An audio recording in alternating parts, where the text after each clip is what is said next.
Today is the year 2047. 25 years have passed since mysterious portals began opening all over the planet. With their appearance, the world changed beyond recognition. Monsters poured into reality, sweeping away everything in their path. Civilization fell, humanity disappeared. Only one man managed to survive. A heavily armored monster stood against the ruins, its face hidden by a hood, and it held a severed head in its hands. A man was slowly approaching him. An old man.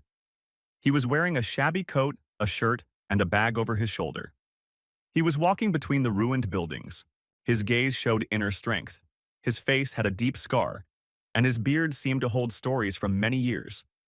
He seemed wise and indestructible. Without a shadow of fear, the old man stopped in front of the monster, which towered over him by several heads.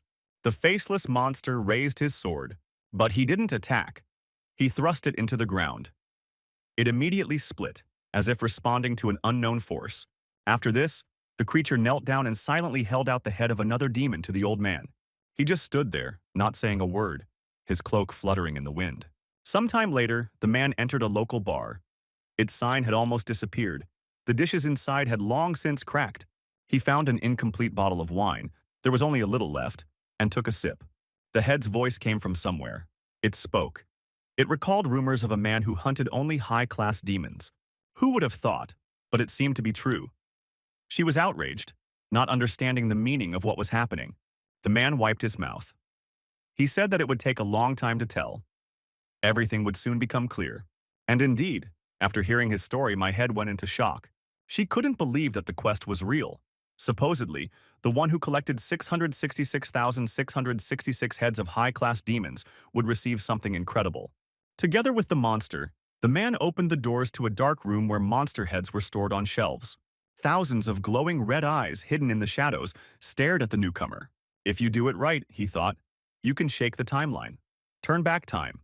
He took the last head in his hands and said that it was the final touch. The head howled with indignation, screamed, and began to insult him while he was putting it on the shelf. She asked, "Does he really believe that he can change the future by going back in time?" The old man answered calmly, "He wants to see his daughter again." The head fell silent, in shock. At that moment, a sword plunged into the man's forehead between the eyes. The head screamed. He quietly said that this was why he had endured this hellhole for 25 years. The head, without calming down, told him not to hope that everyone would sit with folded hands. And then she asked the question, "What is he going to do with the phases?" The old man replied, "Those who opened the portals and turned the world into hell, who came up with this crazy condition, even they are not all-seeing. He fulfilled all the requirements of the legendary quest. He collected all the demon heads. The head began to crack, crumbling into small glowing fragments. The man only whispered that he didn't care about the phases. He is the only one who survived. And he will destroy anyone who stands in his way, because his mission is accomplished." There was a huge explosion. The activation of the Nexus began. A blinding beam cut through the sky and hit one of the buildings. The man woke up suddenly in a cold sweat. He looked at his trembling hands, as if he didn't immediately recognize them. Then his gaze turned out the window. The city, the streets, the light. He jumped up and rushed to the door. He opened another room and called Soman. In the room, under a cute blanket with stars and unicorns, a little girl was sleeping. He remembered. When the apocalypse began, buildings collapsed, tanks burned, monsters flew in the sky. He was then lying on the edge of the cliff, clutching a tiny hand in his hand. His daughter was hanging over the abyss, crying and calling him. He held her with all his might. His right arm was broken and he couldn't even move his left arm. It was pierced by arrows. He prayed to God that even if he died, at least something would save his daughter.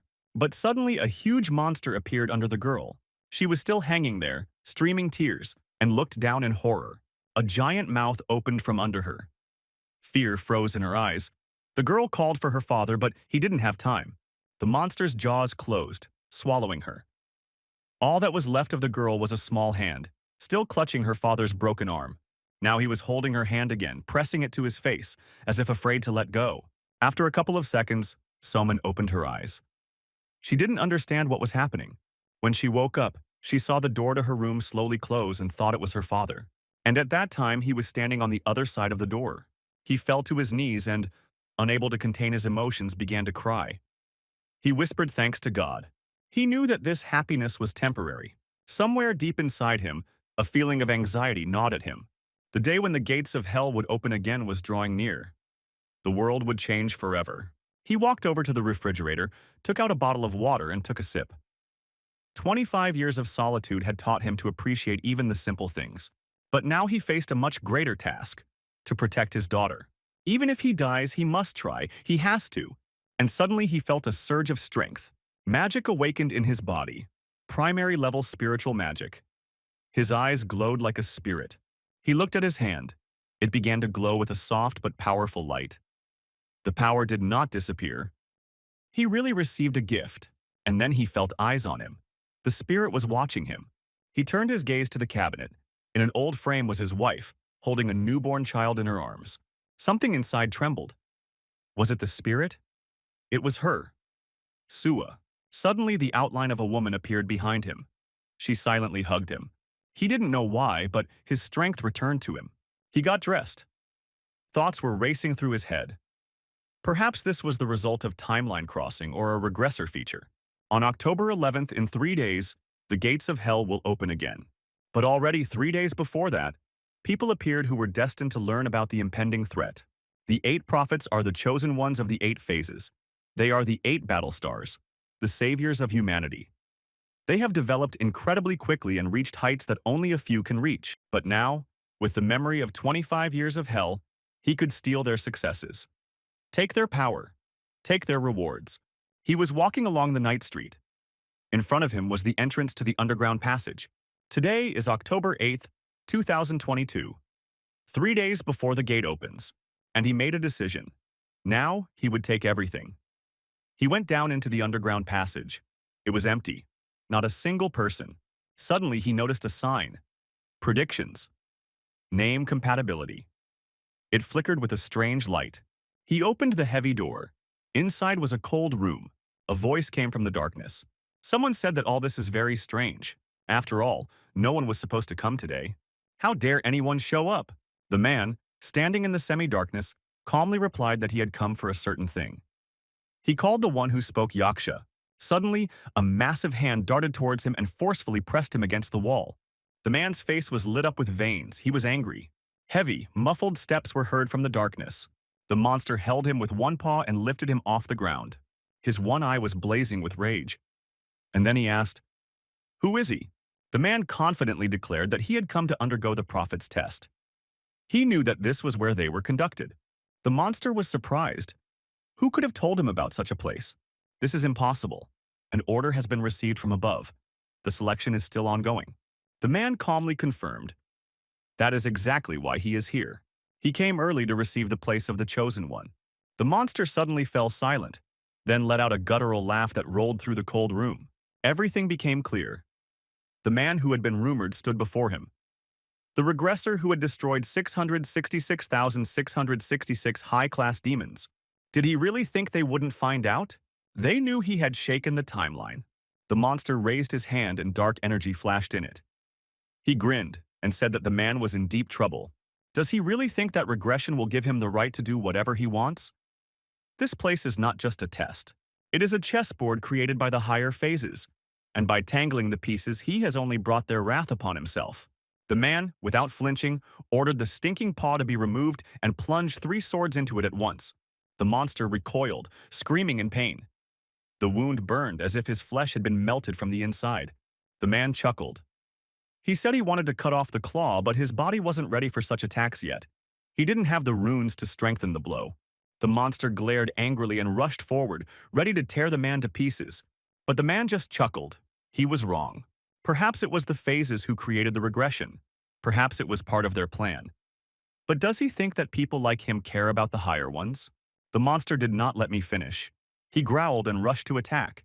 But then he received a crushing blow to the face. A scarlet stripe appeared on his cheek. A few seconds later, another blow, this time in the other direction. The red marks crossed like a mark. The man with a cold expression asked if the head was given to him only for decoration. Does he even understand what it means to be a regressor? It means fulfilling the conditions. It means destroying the old order. Thousands of high-class demons have fallen by his hand, and now even the Yaksha, a race that feeds on the fears of others, tremble before him. The monster began to weaken, lose shape, shrink. A second later, it was no longer a giant standing before the man, but a small, trembling creature. The man, smiling contentedly, said that he had two things to report. First, until the gates of hell are opened, members of his race will not be able to kill people. Those are the rules. Second, the monster has what he was looking for, the bundle that he owns. Even after opening the gate, he had better not try to attack. He knows who is in front of him, and he called him by name, Yaksha of the second rank, Curio. The monster couldn't believe his ears. He was shocked. How did this man know his real name? The man answered calmly, "They are quite close." The monster screamed, almost exploding with rage. Was he implying that he was his servant or something? But, meeting the man's gaze, stern, icy, piercing, he immediately fell silent. His face was covered in cold sweat. A second later, he conjured a huge bag. Purple magic swirled in the air. The ribbon that tied the bag slowly began to untie. A table appeared in front of the man, and he looked at it carefully. Finally, he found what he was looking for. A store dedicated exclusively to prophets. For every monster he killed, he could get one chapter. But at that rate, he would never be able to afford even the most basic of these artifacts. The monster narrowed his eyes suspiciously and asked why he was looking at the assortment for so long. After all, he didn't even have a way to get heads, which meant he wouldn't buy anything. But the man silently pointed to the magic scroll. That was what he wanted. He calmly asked the monster to give him the scroll. He froze in amazement. How is this even possible? Is he crazy? Give him a scroll? Can't he read? It's clearly written there. The item can only be transferred if there is a friendly relationship between the owner and the recipient. And what does he do? He hits him with iron. He mocks and waves his fists in my face. Why should he give him anything? The man, without further ado, took two knives from the monster's hand. The monster asked him in surprise what he was doing. He replied that he had pulled them out for him. After that, he threw two thick wads of money in front of the monster. He stared at them in confusion. Then the man explained that it was 20 million won, and if he agreed to be his friend, he would get another 80 million. The monster threw the money away with disdain. He knew that these pieces of paper would lose all value in 3 days when the gates of hell would open. But the man calmly objected. Let her believe him. This money will still come in handy. 2 years later, on the night of pitch darkness, they will save his life. He knows better than anyone what will soon become valuable and what will not. And even in hell, money will not lose its power. For the first time, the monster thought. Was he really serious? In the world of people, money decides everything. But for monsters, it's just dust, paper. He asked warily, "What if you are deceiving me?" The man replied that he would have to take the man at his word. He may listen to him, or he may not. But let him know, in 2 years he will be kicking himself for his refusal. True, it will be too late. The monster growled, called the man damn slippery, worse than a snake. The man smiled faintly, saying that he knew it. A magic scroll appeared in his hand. The monster asked suspiciously what he was going to do with it. While the monster was collecting the scattered bills, it heard, the man was going to record the events. This scroll will be his ticket to the prophet's test. The monster muttered that he had had enough. Let him hope he knew what he was doing. The man opened the scroll at this time. He began to write, and then, with a dull ringing sound, an invisible wall crumbled before him, like a mirror broken by a blow of fate. The fragments flew to the sides. He took a step forward. It was time to meet the phases. He was not afraid, but something suddenly stopped him. He froze, surprised.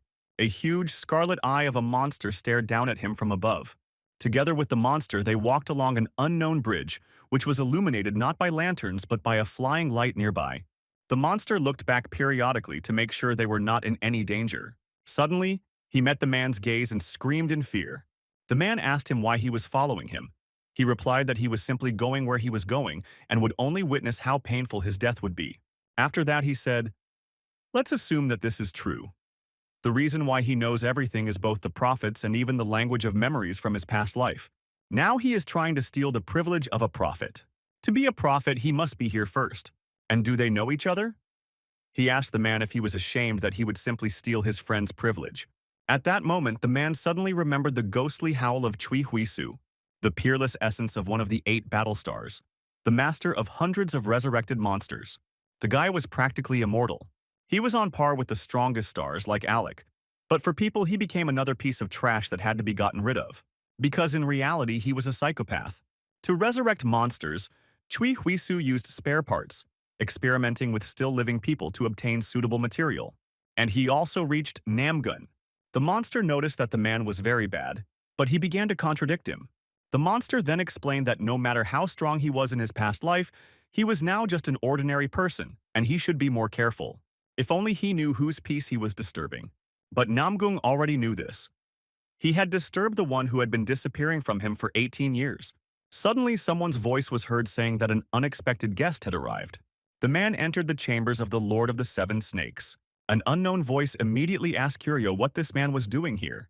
Only the prophet was allowed to enter, and this man was not the prophet the voice had chosen.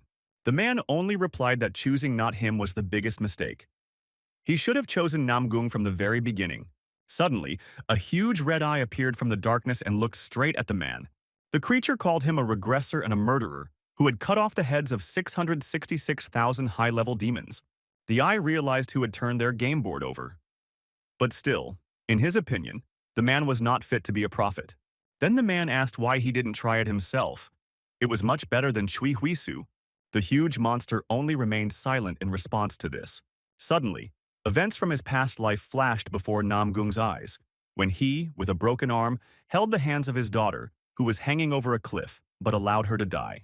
This memory passed before his eyes again and again, but at one point a magical female spirit hand appeared. It was Sua. The monster realized that the regressor had broken the timeline and had become his follower. The fragments of these memories shattered in front of the man's face. He immediately grabbed the knife and flew towards the monster, telling him to think about what he was saying. The man punched him right in the eye socket. A surprised Curio watched this. Namgung made it clear that he was not his follower. After this, a hole formed from the eye, from which a thick fog began to emerge. The man landed on the floor and the monster said it was a surprise to him. After all, if this is not so, then where does he get this power from? As the man thought, even if the creature is higher in level than him, he still does not know everything. He replied that it was a consequence of regression. Perhaps this was his reward for the dedication he had shown in trying to survive that hell? Suddenly, someone's hand rose up and snapped menacingly. A circle of purple flame appeared around the man and the monster. From the darkness, yellow predatory eyes looked at them. In the center stood a throne. On top of it sat a guy who asked Namgung where he got his strength from. But the man began to talk about Chui Huisu, the prophet he had chosen. He said that he voluntarily gave his power to him. 3 huge snakes started writhing around the guy. He said, "Just think." The regressor became his devoted slave. Namgung deserved to be heard by the Lord of the Seven Snakes. After all, the man who slew 666,000 demons actually appeared. If he could achieve this, then perhaps he would also have received the status of witness of the sun and moon. But the guy thought it was just a useless achievement. However, he still respected the fact that the man was able to overcome obstacles and come to him on his own. But, unfortunately, the ruler had already chosen the prophet, and his decision was final. Namgung loudly said that this was not the case and asked if he knew the conditions for regression. This means that Namgung is the only one who survived. And it doesn't matter who he chose. All the chosen prophets died. The man did not come here at all to snatch the title of prophet. He's here to give the Lord a chance. If he doesn't choose Namgung, that's okay. He can bring victory to other higher beings as well. And the prophet he chooses will be the first one he destroys. The Lord of the Seven Snakes became angry and asked if he was threatening him. He could kill the man right now. If he dared to threaten the Supreme Being, what chance does he even have? Why should he choose Namgung? The man replied that only with him did he have a real chance of winning. According to the rules of the game, higher beings cannot kill him. Even though he was ignorant when the gates of hell first opened, he is the only one who survived. And now he guarantees that he won't let us down this time. The Lord laughed a little and said that he liked it. Suddenly, Chui Huisu appeared next to the man. He was surprised. He didn't understand how he ended up here and how the man knew him. But suddenly a huge red hand appeared and crushed him, leaving behind only a pool of blood. The Lord said that he would change the choice of the prophet. After that, the hand with huge claws disappeared into the portal in the sky. The Lord of the Seven Snakes recognized Namgung and said that he accepted him. A bright circle with a sign appeared under the man's feet. Now he became the Serpent Prophet. The prophet's privilege was opened. The serpent treasury was accessible. This made Namgung very happy. Together they descended into the serpent's treasury, into the triad of poisonous doors. Yor said that the only door he could open was a copper one. From it he can choose whatever he wants because it is the prophet who will have to lead the people when the carnival begins. The man asked if the hell that people went through was really just a carnival for them. Namgung realized that while he was still at the very beginning of his journey, he had to use all possible means. The doors opened before them, and a bright light shone from within. Curio stood behind him at this time, thinking that his knees were shaking just from the sight of what was happening, and they continued to act as if nothing had happened. Soon the doors closed, leaving him alone. Not knowing what to do, he simply sat down on the floor and eventually fell asleep. The man came back and picked him up, telling him to follow him. Together they passed through the portal and found themselves in the trading firm. Curio suddenly asked what the man was doing inside for so long. He conjured a red sphere in his hand and replied that he had chosen an item, the headdress of Monarch Lyoric, legendary rank. He was the greatest and most arrogant king in history. The device gave great power, but it came at a price. When used on the living, it sucked out the wearer's life force, and when used on the dead, it transferred the great power. The fortune-teller monster wondered what equipment the man would choose, but he couldn't understand why he chose this particular item. After all, it was useless for a living person. However, he did not voice his thoughts out loud and only remarked that the man had good taste. The man ordered to get the bag. Curio began to worry. He did not have enough heads to pay, but the man handed him a bag containing 100,000 heads. The monster was shocked. Could it really be that the Lord of Snakes himself gave them to him? Usually, if he gives something, then he demands twice as much, even for the most trivial things. The man replied that he knew it. Curio could not understand how the man was going to pay for these 100,000 heads. Namgun explained that there was no way since Yor owed him, so he was paying. He was worried that the man would become a target for other prophets because he was a regressor, and so he gave him such help. At the same time, he put forward a condition, a kind of test. He must do something equivalent to the feat of a regressor, such as killing 666,666 demons. The man took out a legendary rank red seal from the pouch. I immediately activated it and received a legendary rank quest. A hidden quest from the Lord of the Seven Snakes has been added. While the monster stood there and couldn't understand what he was being asked to do, the man ordered him to take out the bag again. Curio obeyed and began to look for the best equipment that the heads would buy. He found a couple of rare rank items, Widow's Eyes and the Head Off with Shoulders sword. Namgung looked at the sword and saw too many letters in the description. Nothing good can come from long stories. This meant that a curse came with the sword. In the end, he chose the sword and asked for the scabbard or sword belt in change. Curio happily handed him the dwarf's harness. The man was surprised that he was giving it away so easily. The monster explained, "An item with a long description is always a headache. Besides, they are friends, and it is customary to give discounts to friends." At that moment, the sword in the man's hands began to disappear. He looked at his watch. It was 3 o'clock in the afternoon.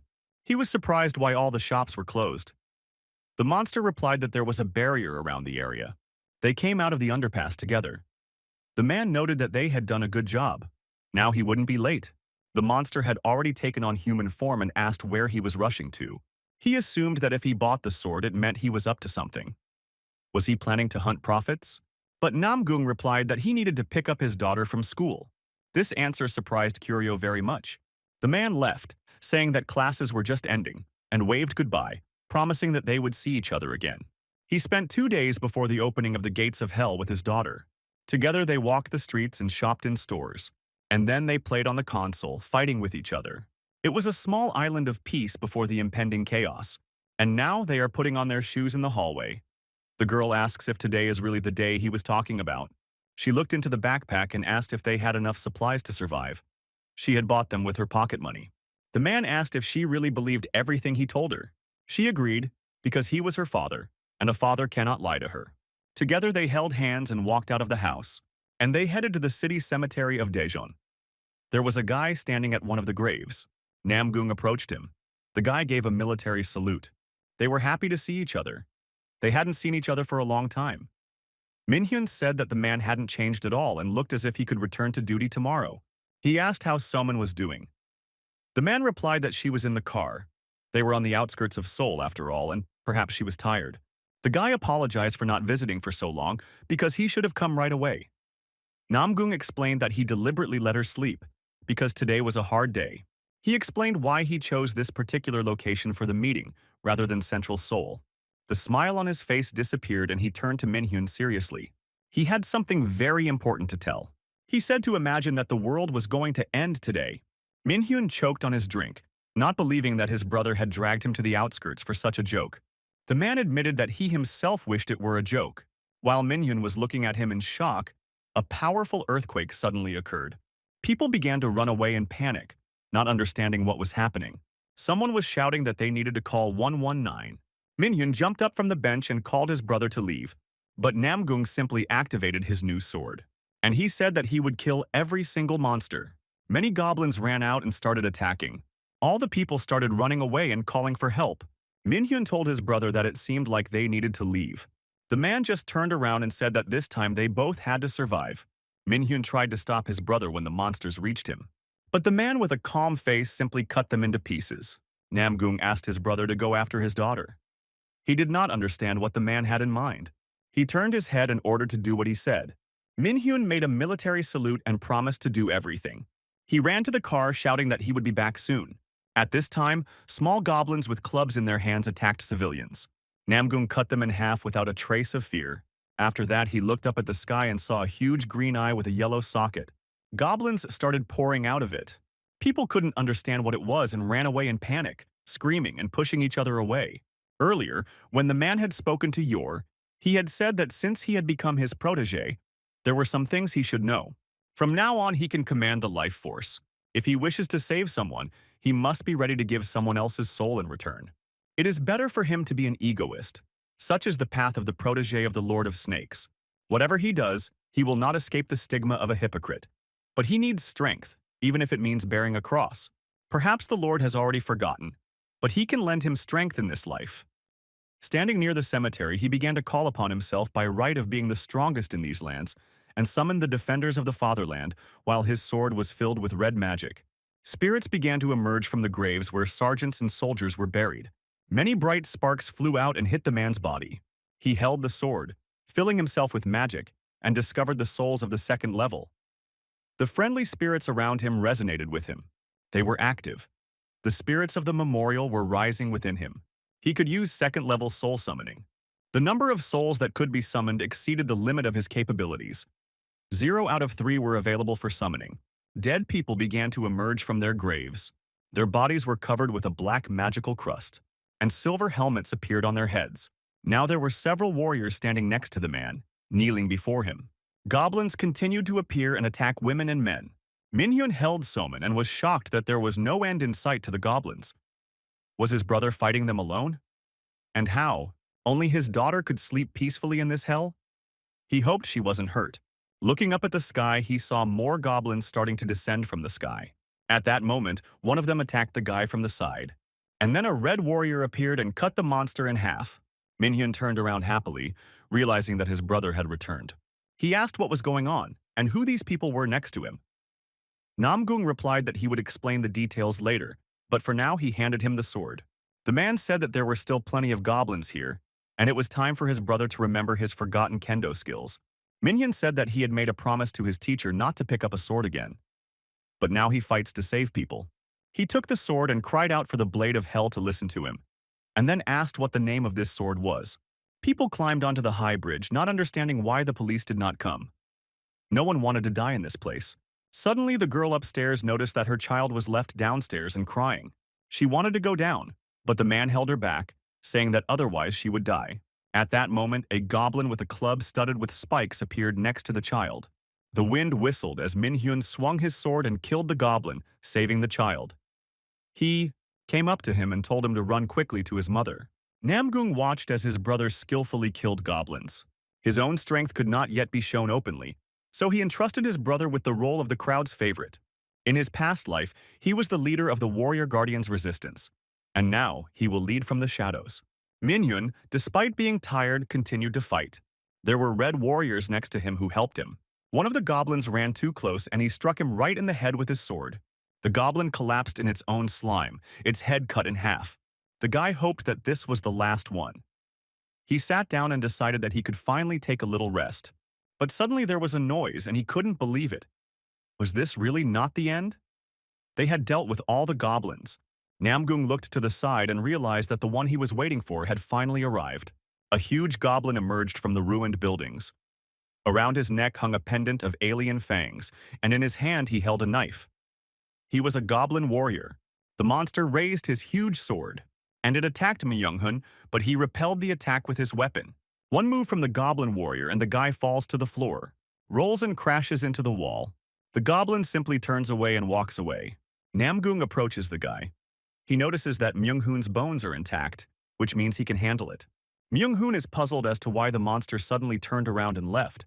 The man assumes that he headed to the memorial, the place chosen by the goblins to make an offering to their leader. He explains that the goblins intend to use the memorial tower as a personal base. If they are not brought out, they will crawl away like cockroaches. Myung-hun is shocked that the goblins are doing this to the memorial tower. He asks his brother how he even knows such information, and then wonders why he didn't figure it out himself before. After all, he is living for the second time and perhaps he is bored, so they need to decide everything quickly. Namgung asks him not to be sarcastic because the problems will not end with these monsters. To prevent their reproduction, it is necessary to kill the leader of the goblins. He looks tough, which is not the case with ordinary goblins. Namgung warns that the leader can do magic and that people follow him for a reason. The man says that he has put his daughter to sleep for now, and she definitely won't interfere. He plans to call upon the spirits of the soldiers for help, but first they need to get rid of the goblins. Myung-hun still has a lot to learn and a lot to be surprised about in the near future. He must be ready. Almost all the goblins stood next to their leader, not thinking about anything. But suddenly a knife flew towards the huge goblin. The man had already dealt with several small goblins before that. The knife hit the monster right in the eye, and green blood began to flow from the wound. He screamed. As Namgung approached him, the goblin grabbed his eye. With one free hand he swung his sword, but a man appeared in front of him and took out a scarlet wasp sting, and then immediately thrust it into the goblin's body. The monster screamed, foam came out of its mouth and purple veins appeared on its face. Namgung gave the command to his brother, and he appeared as if from thin air, jumped, swung his sword, and struck the monster's neck with all his might. But the sword got stuck. He couldn't cut it. Suddenly the monster began to scream something in its own language. Myung-hun suspected that the goblin had some kind of super strong muscles. Afterwards, he noted that his brother's darts had come in handy and asked where he had gotten them. The man replied that he had gotten them from the dungeon on Iljiro Street. Myung-hun said that it was a pretty busy area and was just about to buy something for himself there, but his brother stopped him, reminding him that they still had business to finish and needed to split up. Myung-hun went somewhere, and Namgung skillfully dodged the goblin's attacks. He then took out 3 more stingers and threw them towards the monster. They hit right in the heart area, and the goblin screamed. The impact site turned purple and he fell to the floor. Myung-hun showed up on time again and declared that he would see things through to the end this time. He still cut off the monster's head. Afterwards, he began to stretch his arm. The goblin had very hard bones, and now his arm hurt. But he was glad that he had made it, and everyone was cooler. Namgung reminded him not to let his guard down, because now they would go after the leader. He looked at the place where the leader had previously lain. There was no one there now, but he heard strange sounds and suspected that the leader was hiding. Suddenly, he turned around and called out to his brother. The leader stood next to him, ready to attack with magic. Myung-hun, still not seeing the enemy, turned to his brother and asked if he had found the leader. Suddenly, a red warrior appeared and prevented the attack on Myung-hun. He took the full blow and immediately vanished into thin air. Namgung realized that everything was happening as he had expected. His warriors were too fragile and would not last long. Now he had only 2 soldiers left. Myung-hun got angry and, grabbing his sword, rushed towards the leader.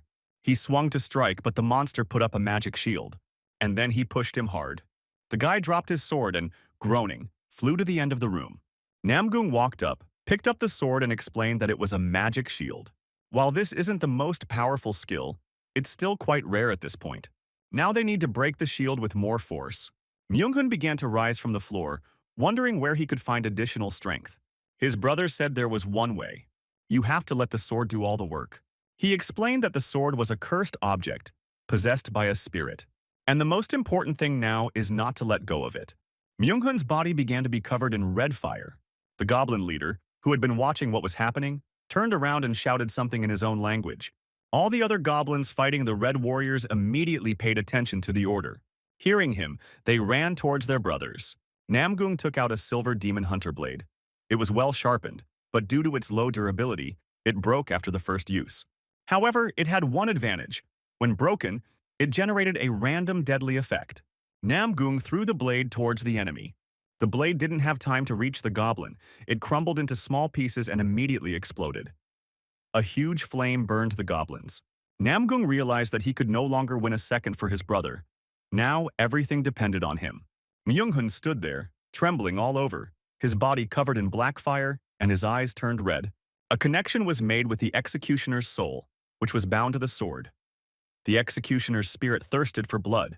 After the transformation, Myung-hun took off and flew towards the leader, leaving a red and black trail behind him.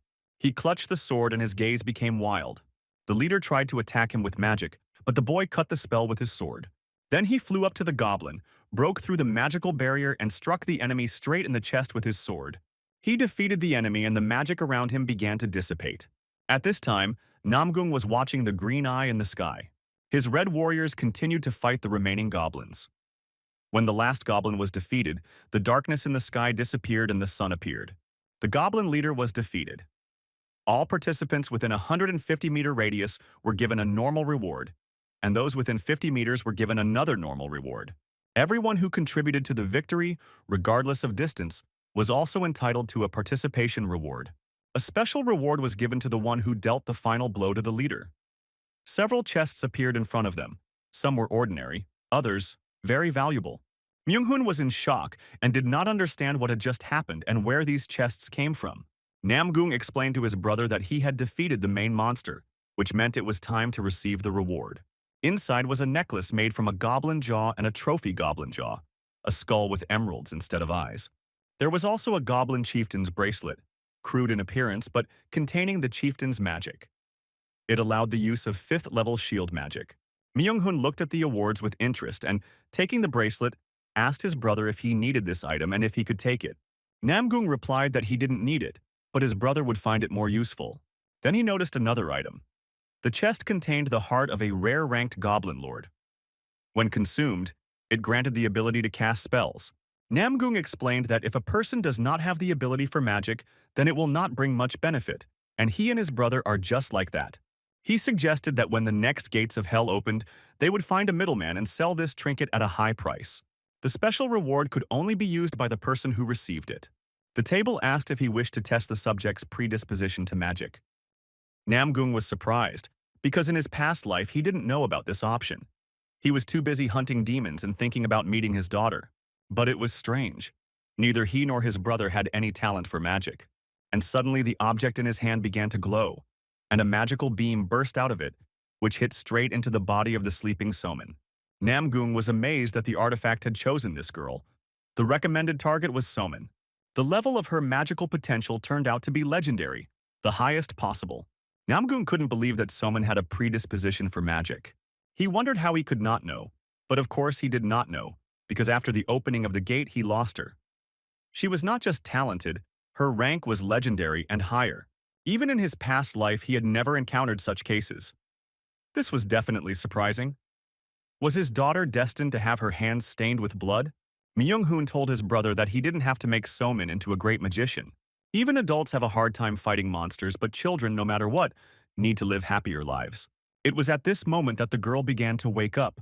She opened her eyes, and then she saw her father and uncle in front of her.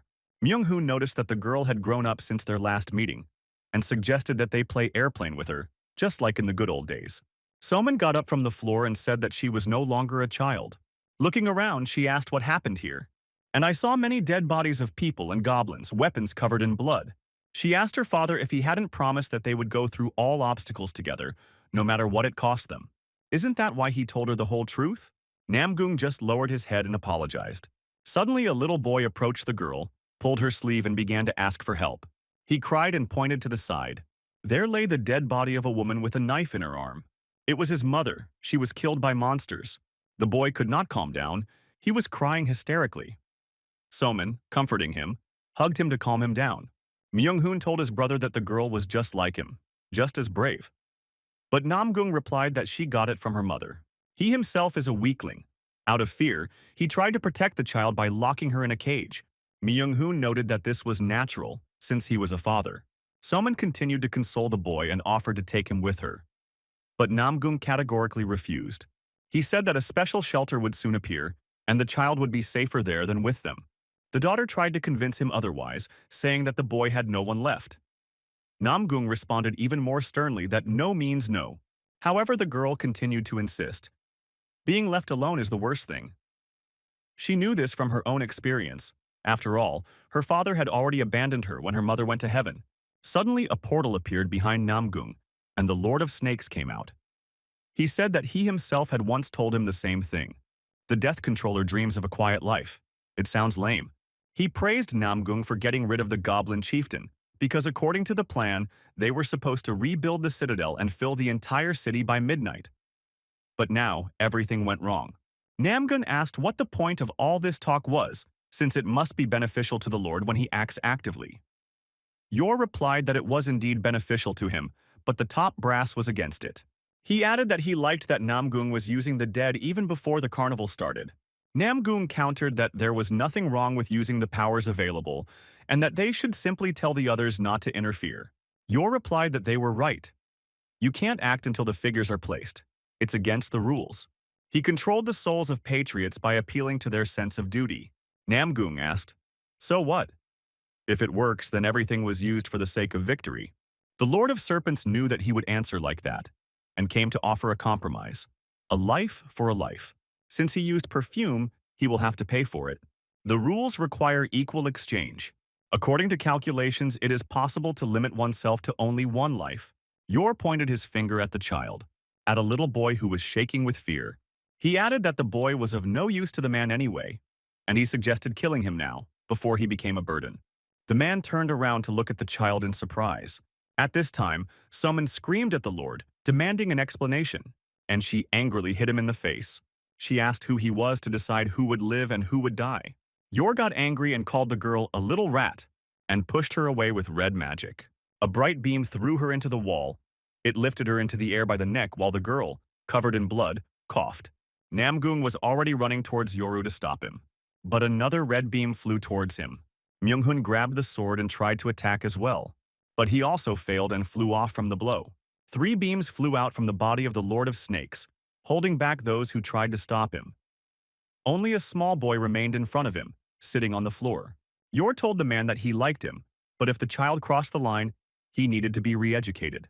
Namgun tried to stop him, but the Lord decided that calling the dead still required giving 2 lives. He gave a choice, the life of his child or the lives of an unknown boy and brother. The decision lay solely with him. Who would die today? At that moment, the goblin leader's heart fell out of Namgung's pocket. It fell to the ground and began to glow. A huge bright beam burst out from the heart and hit Soman. Yor was delighted. He laughed, saying that now everything was getting more interesting. Amgun realized that the Lord knew everything about his daughter's magical potential from the very beginning and deliberately staged this whole spectacle. He apologized to Soman and said that he wanted to save at least her because he couldn't do otherwise. The girl, who was still being hit by the magic beam, said that her father was not to blame for anything. He won't make the wrong choice in the future. She believes in him. The gentle soul inside the artifact calmed Soman and helped her awaken. The transformation of her magical attribute began. One of the girl's eyes changed color. She acquired mental magic. Her father watched her transformation with amazement. He saw rays of light flash around her, blue on one side, red on the other. Blue magic swirled around one hand, red magic swirled around the other, and it formed a single purple sphere. Soman screamed that only the Lord of Snakes was to blame for everything, and she shot a huge purple beam at him. You just calmly watched what was happening and didn't even try to dodge. He just smiled mischievously. He waved his hand and the beam dissipated. Yor called the girl a wonderful child. At first he thought that her level was the highest, but soon he realized it was mythical. He released Namgung and his brother from the fight and said that this child was even more interesting than Namgung himself. The girl tried to activate her power again and ordered the Lord not to move. But she was trembling all over, breathing heavily, and soon fainted. Yor approached her and said that mental magic required too much mana. For a child who had just awakened the power, it was too much. He sat down next to her and began to cast a spell. Namgung immediately became frightened, jumped up, despite his sore arm, and threatened him not to dare touch his daughter. He didn't care who was in front of him. He said he would kill him. The Lord of Snakes responded calmly to make the man relax, as he had no intention of causing harm. He was only trying to help. The man had to thank his daughter. The higher being liked this development of events, and therefore he got away with a lot after what happened. Namgung picked up Soman in his arms. Yor said that from now on he should remember that he would have to protect his daughter, not only from monsters, but also from the higher beings who had taken a fancy to her.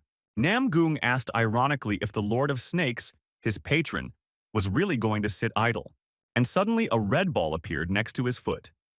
Yor explained that this item was a reward for clearing the Goblin Citadel, namely the crystal core of the Goblin Citadel.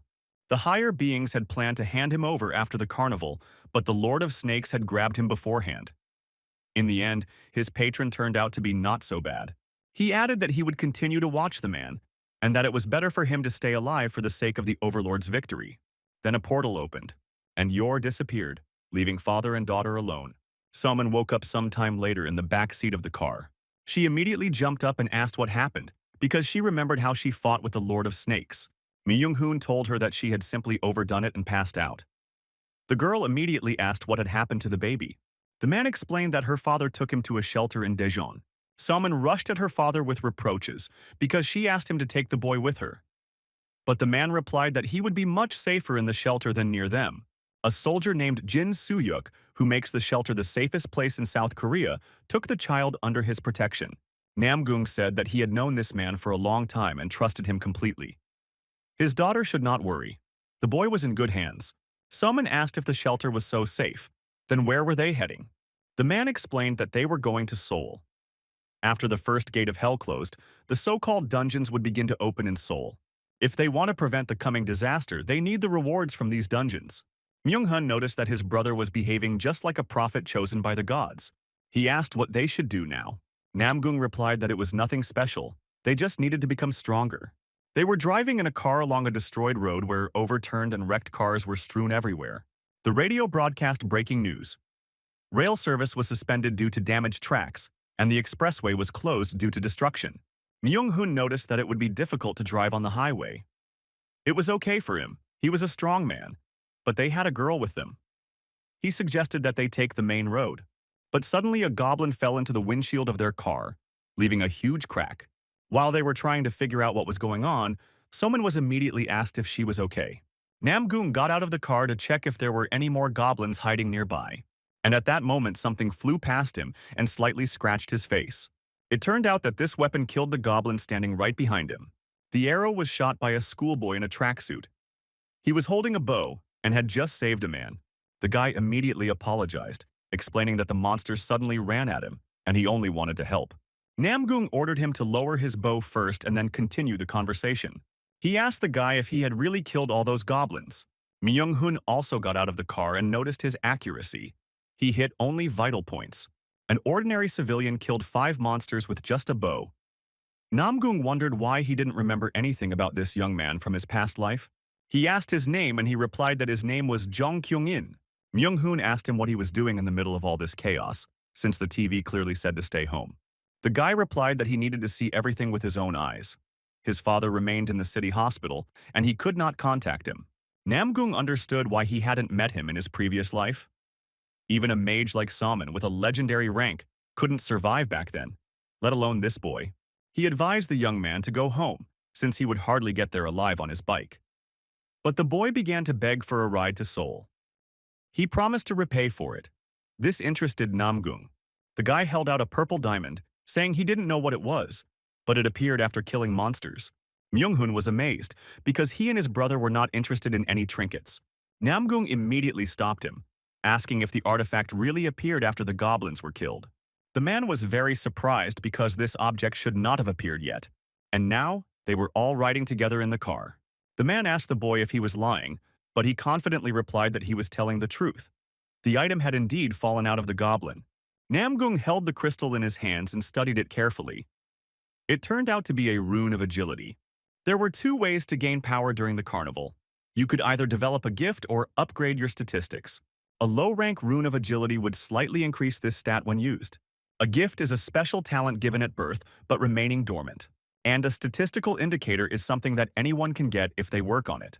Runes were unique items that could instantly increase such stats. Naturally, runes were in great demand, but the chances of getting even one were minimal. However, the chance is never zero, so it is quite possible that it actually fell from the goblin. But Namgung began to suspect that this was not just luck. He could not believe his guess and asked the boy where he learned archery. He replied that his father was a national archery champion and it was he who taught him. Now his father is bedridden because of one incident. Then everyone understood. He was the son of the Olympian Zhong Taiho. In his past life, this man was a master of runes. He possessed an extremely rare gift, which he shared with only one girl, Ana Lian. Resistance groups around the world competed to recruit him. But Zhong Taiho remained comatose for 7 years after the accident. Many tried to bring him back to life. Saint Era, one of the 8 battle stars, spent a huge amount of money to make a special healing elixir. However, despite her rank, she was quite vicious and vengeful, eventually killing Zhong Taiho for refusing to join their group. Namgung decided that this time it would be different. Myung-hoon asked his brother where they should go, to the hospital or somewhere else first. Namgung replied that they needed to stop somewhere first. Jung Kyungin didn't trust the adults. They had promised to take him to his father. But what if they were late and something happened to his father? Namgung tried to calm him down, assuring him that nothing bad would happen and that there was no need to worry. Given the situation in Korea, authorities carried out a massive rescue operation, using all available forces, including the army and firefighters.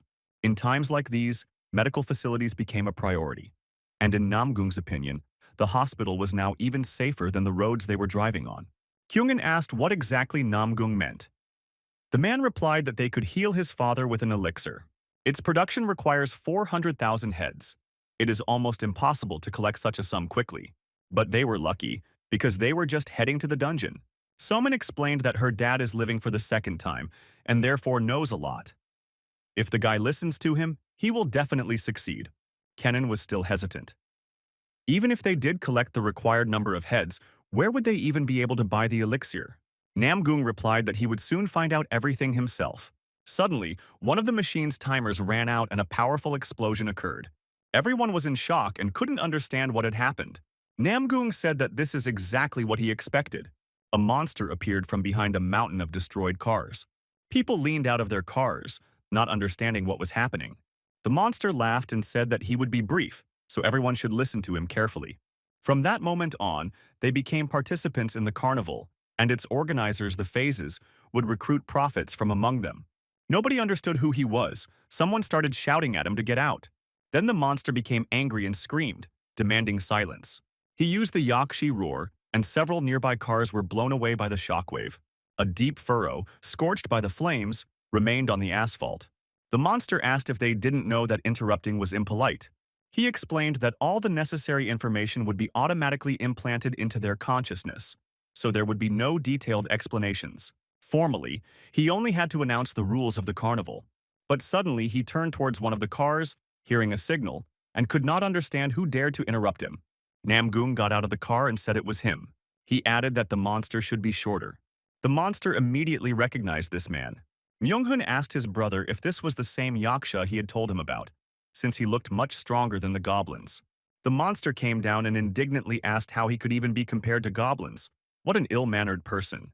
He put his hand on Namgung's shoulder and asked how he knew that the monster would appear here, and whether it would be better to move their conversation to a more secluded place. There were too many onlookers here. Namgung said he would keep it short. The monster should turn out his pockets, including the bag with the heart. Curio didn't understand why this was happening all of a sudden. They hadn't even signed a contract. Namgung asked if he would rather give him the elixir. The monster replied that the elixir was worth 400,000 heads, and Namgung didn't have nearly that amount. Curio stated that he could not do this. Breaking the rules would put him at risk, considering that the carnival had already begun. Kyungin asked Myung-hoon why his brother was talking so easily to this monster. Myung-hoon replied that his brother was living his second life, and even if he did things that seemed strange at first glance, for him it was already normal. They watched as the monster and the man negotiated something, and they were glad when they realized that the conversation was over. Someone asked her father what they had been talking about for so long. He replied that it was nothing special, they had just been haggling. He bought some survival items that they would need if they wanted to survive in Seoul. Kenan grabbed his head and began to speak. Suddenly, information about the Yaksha group, armor, dungeons, and everything related to the carnival popped up in his mind. Namgung explained that the Yaksha they saw earlier was the one who was implanting the basic information about the carnival into people's consciousness. It was his job to organize the grand opening. The guy couldn't believe that all this was happening in reality. It turned out that a second life was also possible. Myung-hoon asked if they were really going to leave the car right there. The man replied that he would be the one driving it. Then Myung-hoon asked if it was possible to enter the dungeon by car, but his brother replied that no. He was heading to Sinchon because the exit from the dungeon was located there. They would meet once Namgung completed the mission. Myung-hoon was shocked that his brother intended to take the children with him, but left an adult aside. But a large-scale battle was also to take place in Sinchon. A time of troubles was coming. He should have already realized that after the gates of hell appeared, a fixed number of monsters would be released. Even if the gates are closed quickly, the monsters will still descend upon the city. This phenomenon is called the time of troubles. Myung-hoon said that he was leaving. Even if they closed the gate, people were still in danger. Namgung confirmed that this is why he is heading there. He will need to protect the civilian population. This information made Myung-hoon very happy. He told his brother to leave the matter to him, because he knew that he had a plan for him. Although losses among the city's population were inevitable, he did not want to miss the opportunity to score many goals at once. This was a chance to buy the elixir and gain the trust of the rune master, Jong Taiho. They will try to clear the dungeon as quickly as possible and immediately join Myung-hoon. After that, Namgung called the children to follow him. Kenan was a master of the bow, hitting the monsters' heads with arrows. Soman defended herself at this time using her magic. The guy noticed that the reality he was used to had disappeared, and he was actually seeing witchcraft. The girl asked her father why he didn't tell her right away that zombies were waiting for them in the dungeon. It was just like in the TV series, The Walking Dead. Kunin was surprised by how calmly she spoke about zombies. She replied that zombies didn't scare her. They were walking memes. In fact, she had played so many games with them that she had gotten used to them. The guy admitted that he knows some popular games, but he is not very good at them. Someone replied that she had a talent for them. She could count on her fingers those who were better than her. Only one flame came to mind. Such dungeons, in her opinion, were too simple. Namgung warned her not to overdo it, otherwise she might get overloaded like last time. The man cautiously peered around the corner, where he noticed several zombies. He immediately gave the command to the guy, and he immediately understood everything. He fired 3 arrows in a flash, each one hitting its target's head precisely. Namgung was amazed and asked if he was going to become a professional athlete like his father. Kenan replied that he had not, but admitted that with the appearance of the goblins, he had suddenly become an excellent archer, as if he could see the target much closer. The man began to suspect that this was his gift. He thought that the talent would be related to runes, like Jong Taiho's. The guy said he felt like something was changing, but he would tell me later when he was sure. Someone interrupted their conversation because she noticed a chest with a reward at the end of the room. 2 beams appeared in her hands again, and she burned all the zombies, after which she declared that she would go open the chest. Namgung tried to stop her, shouting for her to stop. But the girl didn't hear him. She was distracted by the sound of the explosion. She continued to fight the zombies and ran towards the chest. The man, remembering the past, realized if he remembered everything correctly, then in his past life there was a trap in this place. He ordered Kenan to shoot at the chest. The guy didn't hesitate for a second. He immediately pulled the bow and took aim. There were only a few seconds left before the tragedy. The girl was already reaching for the chest when an arrow suddenly appeared next to her. A powerful explosion thundered in that place. A cloud of dust rose up, and from it appeared the figure of a girl. Her hairstyle changed slightly, and she asked in confusion what had just happened.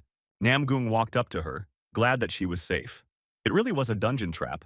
Thanks to the guy, she avoided a direct hit. If she had opened the chest, she would have died instantly. Kenan was shocked. Such things should be warned about in advance. The girl was upset that it turned out to be a dummy. But the father pointed out that there was still a reward. A golden key lay at his feet. He explained that it was the key to the boss's room, and now they stood in front of huge metal doors. Namgung explained that the king of ghouls was behind them. The children looked at him in surprise. At this time, Myung-hoon was sitting in the car and was shocked by the amount of traffic jams. But it was his brother's car, so he couldn't just abandon it. An announcement was made by the Central Bureau of Emergency Management. All civilians were to immediately evacuate to the nearest equipped shelters. Myung-hoon looked out of the car and was amazed. It had already started. Some of the clouds in the sky turned yellow-brown and a huge hole appeared. People fled in panic. Troubled times had arrived. Meanwhile, Namgung and his allies opened the doors, behind which they were met by several large monsters. They entered the tomb of the Ghoul King. Before opening the doors, the man explained that not only the king was waiting for them in this room, there were 4 more elite zombies with him. Everyone realized that the zombies wouldn't go down with one blow. However, as long as they worked together, they had a chance to deal with each one in turn. Namgung explained that the Ghoul King would endlessly resurrect the zombies. In other words, unless all 4 were destroyed at once, the king would not be able to be scratched. Soman reminded her father that he had bought something from the Yaksha, perhaps something that could be used in the dungeon. And indeed, he took the pendant of the Paladin Raoul. With its help, you can slow down the resurrection of zombies. However, suppressing the resurrection of all 4 at the same time is no easy task. Meanwhile, fighting was going on in the city. The first line of defense had been broken through, the second was under threat. The captain demanded that air support be urgently requested. The military has already checked the hotspot with thermal imagers. There were no civilians there. They knew perfectly well that the goblin invasion was starting from this area. If they didn't strike now, the situation would get out of control. The damage could have exceeded that caused by opening the gates of hell. However, he was reminded that even if there were no survivors, the media would certainly raise a fuss, blaming the military for the destruction of the city. Public opinion also cannot be ignored. The captain was shocked. Were they really ready to sacrifice them for the sake of preserving their reputation? Another soldier reported that a civilian vehicle was approaching them. The captain was shocked. How could they not understand where they were? He ordered the car to be escorted away from here as quickly as possible, but the driver wasn't going to stop. It was Myung-hun. He was driving and fighting off the goblins. The military decided that the driver was crazy, and in the dungeon, Namgung stood in the passage of the room with his red warriors. Soman activated her magical power and prepared for battle. She fired 2 beams and they tore off the arms of one of the monsters. He immediately grew one of his limbs and began attacking the guy. He got hit hard and was in shock. He just wanted to go to the hospital. He immediately fired an arrow charged with magical power. It hit the monster right in the head. The red warriors attacked from both sides, and the monster fell. Namgung used the new amulet and ordered his comrades to quickly finish off the remaining 3 monsters. Kennen and Soman have already worked together as a single unit, using all your weapons. When the monsters fell, Namgung used the magic amulet again. The king of the ghouls watched what was happening. He sat on the throne and whispered something in an incomprehensible language. The guy didn't understand what was happening. If he had just been watching all this time, then why did he start muttering now? Surprisingly, Soman began to understand his speech. Perhaps this was due to the connection with Sua's spirit. If her mother's soul had interfered with the awakening process, it could explain the newfound magical power. Although it was only a theory, the man had never seen anything like it in his past life. He asked his daughter to translate immediately if the king started to say something. Meanwhile, the monsters began to revive. The severed limbs grew back. The previously defeated ghouls rose up as if nothing had happened, and again attacked people. Namgung realized that one pendant was not enough. They couldn't cope. He hadn't tried it in his past life, but now he had no other choice. He asked Soman to charge the pendant with her magic. He wanted to use it as a mirror to redirect the magic blast and blow away all the monsters in one blow. However, one of the monsters tried to attack to thwart his plan. The red warriors continued to fight, trying to protect Namgung. Soman, all in tears, stretched out her hands. She did not understand how to accurately hit the amulet. At that moment, Kennen fired an arrow and hit 2 monsters' heads at once. Namgung shouted that they were doing well, put out the pendant, and gave Soman the command to act. But the girl didn't have time to do anything. The monster hit the man's hand. The pendant flew out of his hand, fell to the floor, hit the ground, and broke. The fragments scattered across the stone floor. The remaining monsters killed the red warriors. The king of ghouls sat down, clearly pleased, said something and laughed. Soman couldn't believe it was the end. The wounded monsters surrounded Namgung, preparing to finish him off. But the man said it wasn't over yet. He had 2 shards in his hands. They cut his palms, but that was only the beginning. All the monsters immediately rushed towards the man. He held the shards between his fingers, sharp sides facing out. Despite his bloody hands, he threw the fragments at the monsters' bodies. One of them attacked from the side, but he parried the blow with his hand. And without wasting any time, he shouted at his daughter to activate her power. Soman immediately stretched out her hands, and beams burst out from them. Red and blue energies attacked the enemies mercilessly. The Ghoul King rose from his throne in amazement. Namgung came closer and made it clear that it was his turn now. A monster, having just recovered, rushed towards him. But behind the man's back appeared a red warrior, who had previously been given the command to act. The warrior immediately attacked and cut off the monster's head. The Ghoul King was shocked, but continued to shout something in his own language. At that moment, a weapon created by the red warrior pierced his forehead. It was Namgung's second warrior who dealt the decisive blow. The king's chest began to move, and suddenly the ribs broke through the skin, lengthened and wounded the man. A deep wound appeared on his chest from which blood oozed. Soman and Kunin immediately ran up to him, concerned about his condition. Meanwhile, one of the soldiers approached the car driven by the psycho and recognized him as Myung-hun. He asked what he was doing there, and Myung-hun recognized him as Hojun. He said that he was the kind of hero who showed up when needed and that the captain would be arriving soon. Hojun clarified whether he meant Captain Nam. They were to hold their position until he arrived. However, by law, they did not have the right to issue personal weapons to civilians. But the guy replied that he didn't need it. He had something more interesting. A red sword appeared in his hands. The soldier was shocked to see him pull a weapon out of thin air. He couldn't believe that Myung-hun was going to fight monsters that even bullets couldn't take. Myung-hun already knew the information about the gates of hell and the yakshas, something that had been implanted into his mind. He explained that normal weapons were of no use here. Only magical items could be effective. And he got Hojun an ogre tonfa made from ogre bones. Myung-hun assured that Hojun could handle it. He bought a weapon with all the reward he received and asked to take care of it like his own bride. Hojun, without thinking, threw away the gun, and he was already standing next to his partner, holding a new weapon in his hands. Meanwhile, Soman reached out to her wounded father. But Kenan put his hand on her shoulder and asked her not to interfere. He believed that now only he himself could help. His eyes glowed yellow and he used the power of vision. The Ghoul King destroyed one of the red warriors and looked towards the group. Suddenly, a bright beam pierced his chest.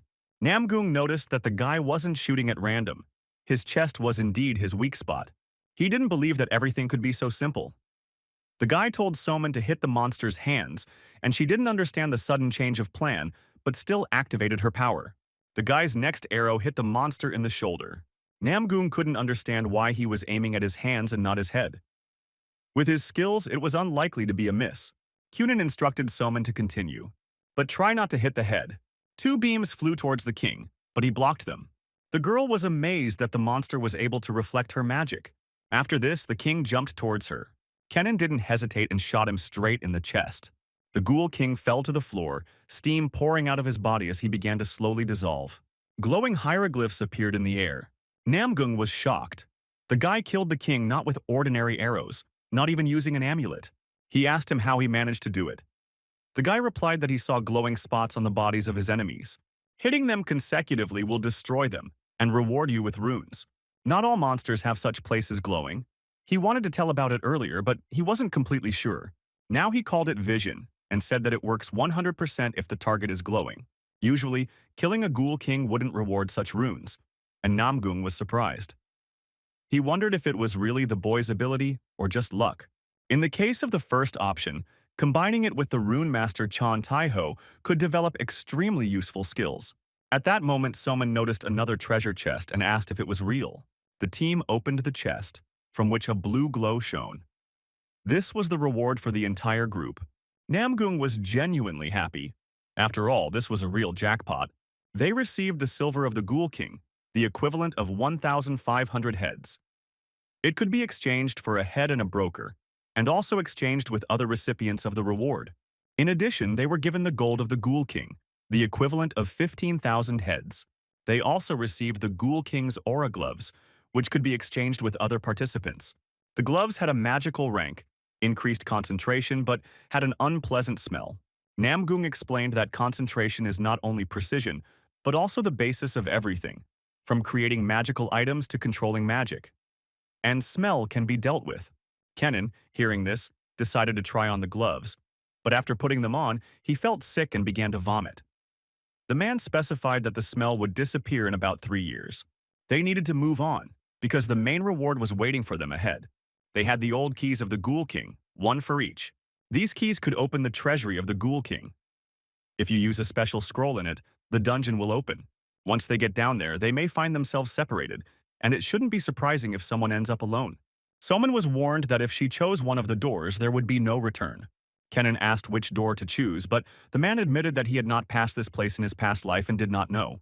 He only knew that someone who had cleared the place had received the crown of Kundal, an artifact for necromancers. It was unlikely to be of any use to them.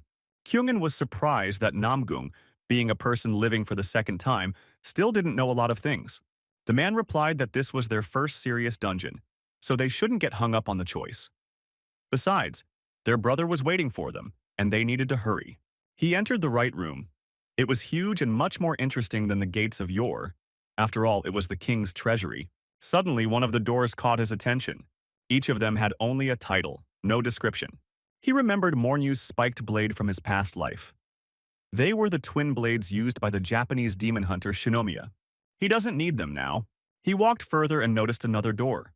The Book of Balance. Previously, there were only rumors about her, and he did not believe that she could be obtained so easily. He opened the door, walked inside, took a couple of steps, and immediately saw a purple aura. In front of him was a stone block, above which a book was hovering and glowing. It was the Book of Balance, written by a strange mage named Balance in his youth. It allowed one to exchange one item for another at random. Meanwhile, his comrades were already sitting in place and discussing the items they had received. The man appeared from the portal and everyone rejoiced at his return. He asked if they had made a good choice. Kunin replied that the information was too vague to know if they had made the right choice. Soman showed the bracelet on her hand. When its magical healing effect was activated, her magical power gradually increased. It was a good choice. The boy took out a sword from his bosom and showed it. Namgung asked why he chose a sword and not a bow. Wasn't there one? The guy replied that the sword had too cool a name. The man asked if he knew how to handle a sword at all. He admitted that he didn't, but the sword looked incredibly cool. These words greatly upset Namgung. Meanwhile, the military fought with the goblins. Myunghun also swung his sword and cut the monsters in half. He and his partner stood with their backs to each other, surrounded by monsters. Hojin said that the tonfa was really cool, but there were only 2 of them, and the monsters kept coming. Myunghun joked, asking if he was already tired and where their platoon's endurance champion had gone. The man was amazed that he still had the strength to joke, but there was no point in relaxing. The goblins were advancing. Their troops were at their limit and they had to retreat. Myunghun asked what would happen to the city if they left. He suggested killing at least one more monster, but suddenly a blade with a purple tip flew towards Hojin. Myunghun managed to push him, but the sword cut right into his back. The blade was coated with a paralyzing poison and his body began to go numb. He fell to the ground as his muscles seized up. The soldier said that they needed to retreat immediately and try to provide assistance. But Myunghun said it was okay, just a slight tingling sensation. It was goblin poison, the composition of which was unknown, so it urgently needed to be examined. If they did not retreat, the city would fall, and the goblins would scatter all over Seoul. Myunghun took his comrade's hand and urged him to continue fighting. Despite his fatigue, he asked not to be just a soldier. And who he really is Kang Hojin. The man gripped the weapon tightly in his hands, and, having gained strength, he began to transform into an ogre with full readiness in order to continue the fight with the goblins. In an interview, the eyewitness was asked what he saw. The man replied that the stranger was too fierce to be called human. Indeed, he hardly was, since he tore goblins apart with his bare hands like sheets of paper. Does he really mean to say that a human fought all those monsters alone? The man clarified that he was not alone. There was another man with him with a giant sword. Everyone thought that they could be prophets. The news said that yesterday at a press conference with the British actor Alec, it was said that prophets are coming who are destined to save the earth.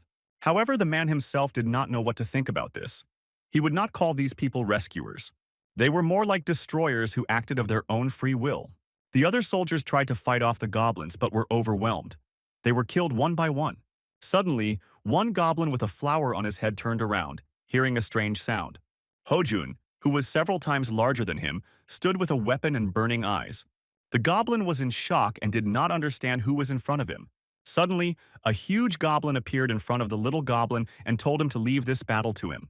The monster with the flower tried to stop him, but the thug told him to hurry up and leave. Myunghun realized that this was another chieftain. Although he was smaller than the one they had faced before, his comrade would still not be able to fight alone. There was a huge goblin standing in front of the man, and he was surprised by its size. His eyes were glowing red and steam was coming out of his mouth. Without wasting any time, the monster struck with his fist. But the man covered himself with a weapon and noticed that the blow was weak. He promised that his blow would be stronger. He swung his tonfa and hit the monster's chest. The goblin screamed and couldn't understand how a human could be so strong. Kang Hojun, call sign Ogre, had a natural ability to control his breathing. Using this feature, he could minimize the blood flow to the brain to save the oxygen needed for its functioning. The adult human brain consumes about 20% of the oxygen supplied through the respiratory system, an average of 600 milliliters per minute, and also requires significant amounts of glucose. By using high-quality oxygen to work his muscles instead of his brain, he sacrificed some brain function. While gaining superhuman strength and increased muscle fiber regeneration, this was the ogre regime. The goblin realized that in front of him was not an ordinary person but a real monster. After this, a small goblin with a flower ran up to the man and wounded him with a knife. The huge ogre was shocked because he told him to leave. But the goblin turned around, grinned and said that the giant was dear to him. This touched him and he almost cried. The last thing he saw was a bloody flower flying off the goblin's head. This made him very angry. He rose from the floor, his eyes burning brighter, and he punched Hojun in the face. The man flew back and fell to the ground. The goblin rose into the air and was about to step on him. He jumped with force, kicked the man in the chest with his heel. He screamed, coughed, and blood came out of his mouth. The ogre mode had only one drawback. Due to the limited blood supply to the brain, it was impossible to use it in combat for long. Typically, a person dies within a few seconds after the blood supply to the brain is cut off. Ogre mode doesn't block the feed completely, so he can last a little over 5 minutes, but his remaining time was only 1 minute. Myung-hoon got into his car, turned on the headlights and drove straight towards the huge goblin. He knocked him down, then got out of the car and asked his friend if he was okay. Suddenly there was an explosion from behind. The car was damaged in an important part and therefore exploded. A goblin emerged from the fire, almost unharmed, with tears glistening in his eyes. Hojun couldn't understand why the monster was crying and was surprised. Could it be because of the flower's death? He told him to stop blaming others. After all, civilians and soldiers didn't die because of the goblins. But why is he still angry? In fact, anger was now filling Hojun himself. There were only 7 seconds left. The goblin ran towards the man, calling him in his own language the flower killer. Hojun also rushed towards him with a scream before the time ran out. A shocked Myung-hoon watched this. The man and the monster came face to face, ready to strike. There was one last second left. The man managed to attack first. The goblin fell to the ground with a huge hole in his chest, and Hojun himself lost consciousness and dropped his tonfas. Myung-hoon said he was completely exhausted. His companion agreed that he couldn't get up either. At this point, more and more goblins began to approach them. They realized that they would probably die here, but they felt that they had done enough. Myung-hoon remembered that in stories, heroes die young. And this life was not bad. Suddenly it started snowing around him. He didn't understand what that sound was. All the goblins nearby were suddenly frozen in ice and unable to move. Someone came up and told Myung-hoon that he did a good job and said hello to Hojun. It was Namgung. He stood there with a new sword and said that he would take care of the rest and that they should rest for now. In just a few seconds, almost the entire goblin army was frozen. After this, Soman used her mental power and destroyed the remaining goblins. They stood by the road and seemed to have dealt with all their opponents. Compared to the Ghoul King, these goblins seemed almost harmless. Myung-hoon wondered how they all got here without a car. Then he realized that they had come from Sinchon Station, a place that should have been infested with goblins. It meant that they had wiped them all out. The man gave his brother a thumbs up, indicating that everything had happened as he expected. Kyungin asked if they could go to their father now, and Namgung answered yes. However, the boy noticed that someone told him that even with the reward from the dungeon, they would not be able to afford the elixir, since they did not have anywhere near 400,000 heads.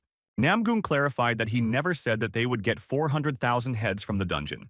Soman interrupted the conversation and asked what reward he had chosen for himself in the dungeon. The man showed the Book of Balance, written by the strange magician Balance in his youth. This book could exchange one item for a random other. Myung-hoon realized that he had to insert some object into it to get another one. It sounded like some kind of roulette. The man decided that it was impossible to put items higher than the common rank there, and decided to test how it worked. He fed the book an unnecessary item, a rare rank pendant. The Book of Balance immediately began to glow with a bright purple light and tremble. It has now become a rare rank Great Book of Balance, a reimagined version of the original. Everyone was amazed that by putting an item there, they could get something of a higher rank. The only item of the highest rank they had was the sword in the man's hands. After much thought, his brother took the sword and fed it to the book. The result was a sword called Repentant Tanya, with an epic rank. This sword was no longer possessed, and due to its high rank, it could choose its own owner. It absorbed the blood of its host, generating mental and weapon energy, and also gave a small chance to gain control over the defeated monster. Myung-hoon noticed that the sword was perfect for his brother, who uses necromancy, but he didn't have a suitable weapon before. In any case, the executioner's sword now belonged to Namgung, and it became clear what weapon he should use. Namgung handed the man another sword, the same one he had used to freeze all the goblins. The man wanted to try it out. Kyonin knew this would happen, so he chose it very carefully. And it wasn't because of the name or appearance, because he didn't know anything about swords. At this point, another guy interrupted them and asked about 400,000 heads to buy the elixir. Namgung explained that he had destroyed all the goblins in the subway at Sinchon Station and had earned the title of Goblin King. This gave him access to the vault. From the vault, he took out 550,000 heads, more than enough to buy the elixir he needed. Kenan took the bag and said that everything had happened exactly as he expected. It was amazing. Since the situation was more or less resolved, Namgung sent Hojun and Myung-hoon to a press conference. The situation was under control. The reporters would soon be arriving, and everything would go according to plan. The other prophets were not yet allowed to know about Namgung's existence. The men showed themselves well in battle, so it won't be difficult for them to deal with reporters. All they had to do was pretend to be prophets and give interviews. Myung-hoon understood why his brother had sent him to the city first, to look like a prophet. Everything was happening exactly as planned. Hojun and Myung-hoon were in the spotlight. Everything went according to plan. The man left, saying that he was counting on them. They gave a military salute and promised to deal with the reporters. Meanwhile, Namgung and the children went to the hospital. They stood in the corridor. The man said that something was wrong. Even if a few goblins had gotten into the hospital, everything should have been calm after the army and police showed up. Kunin said that her father was in intensive care and they needed to hurry. He led his comrades and together they ran in the right direction. Suddenly, Namgung heard a voice calling for help. As he got closer, he saw a trembling girl begging to be saved. The man asked if she was okay and what had happened. The girl said that suspicious people broke into the hospital, created chaos, started killing and taking heads. There was a dead guard lying nearby. Namgung realized that all this time there were not goblins in the hospital, but people. The girl extended her hand, asking to help her up, saying that the attackers might return. Namgung also extended his hand, assuring her that she didn't need to apologize. And with a sharp movement, he lifted her from the floor. At this time, Kunin and Soman were walking through the hospital. Soman suddenly heard a strange sound. The boy said he hadn't heard anything. The girl said her father had disappeared too, and she didn't understand where he could have gone. Kenan noted that this was already the man's second life, and perhaps he remembered something important and left in a hurry. He suggested checking her father's condition first. Soman decided that she couldn't leave her new friend because he was weaker than her, and went with him. Namgung held the girl's hand and then noticed a ring with a thorn on her finger. She screamed in pain and asked what he was doing. He recognized the sting. It was a shotgun needle. Not as strong as the poisonous scarlet wasp needle, but quite effective against humans. He realized that the culprit of the disorder in the hospital was obvious. The girl took out a knife and swung it at him, but he managed to dodge it. She managed to fool everyone else. He understood everything thanks to the rune of loyalty that he received in the dungeon. The girl was surprised that the runes began to appear so early. According to Yaksha, these were rare items. However, according to her, this is even for the best. Since he was already in the dungeon, he should have other valuable rewards. She even felt a little sorry because his face was to her taste, and she would have gladly taken it with her. Namgung replied that he was sorry too, because his only taste was his wife, so he was not interested in this girl. He told her to disappear. She was angry. Didn't he understand what she just said? The girl rushed at him with a knife, declaring that he would not leave here alive. The girl almost hit the man in the face, but Namgung dodged and intercepted her hand. Then, grabbing her with his other hand, he threw her over himself and tossed her to the other end of the room. The girl ended up on the floor. She even thought at first that he would be special, but she realized that he was really going to be so boring, and this upset her a little. Namgung could have dealt with her quickly and easily, but he had to keep his public image in mind.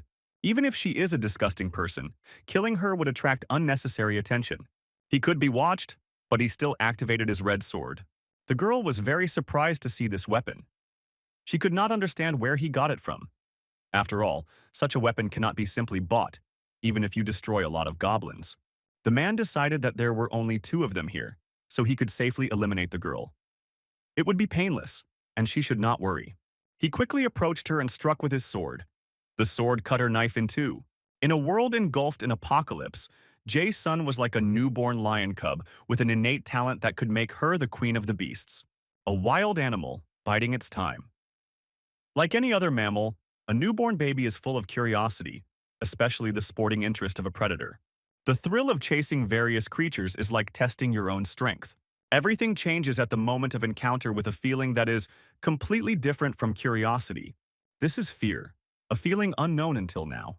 It dulls even the most primitive instincts. It is a force that goes beyond physics and authority. The lion cub, who had previously been boldly hunting on other people's lands, freezes in place from the overwhelming absolute force. The girl realized that Namgung would get her even if she blocked the blow. Even if she tries to dodge, she will die. In a desperate attempt to survive, her body moved on its own. The man in front of her was a real tyrant. She tried to run away but fell to the floor, not understanding where such a person came from. She had the misfortune to run into this psycho. But suddenly she closed her eyes and cried, realizing that this was her end. Suddenly, Soman came out from around the corner and saw her father standing with a sword.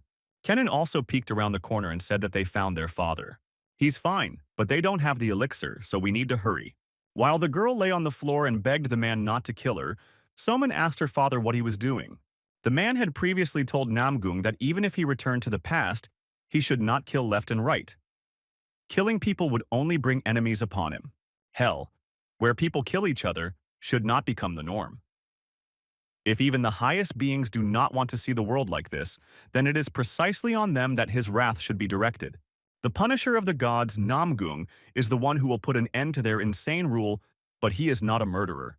He had just nearly killed a man in front of his own daughter. His old friends were definitely right. He explained to his daughter that the woman had carried out the massacre for the sake of the heads, and he had merely frightened her so that it would not happen again. The man said that if she was caught again, he would definitely kill her. The girl was shaking all over, said that she understood everything, and began to crawl back. Her ankle was broken from the energy of the sword. Kyungin called Namgung to go quickly to her father. He replied that he was already on his way, but before leaving he asked the girl's name. She replied that her name was Jae-suna.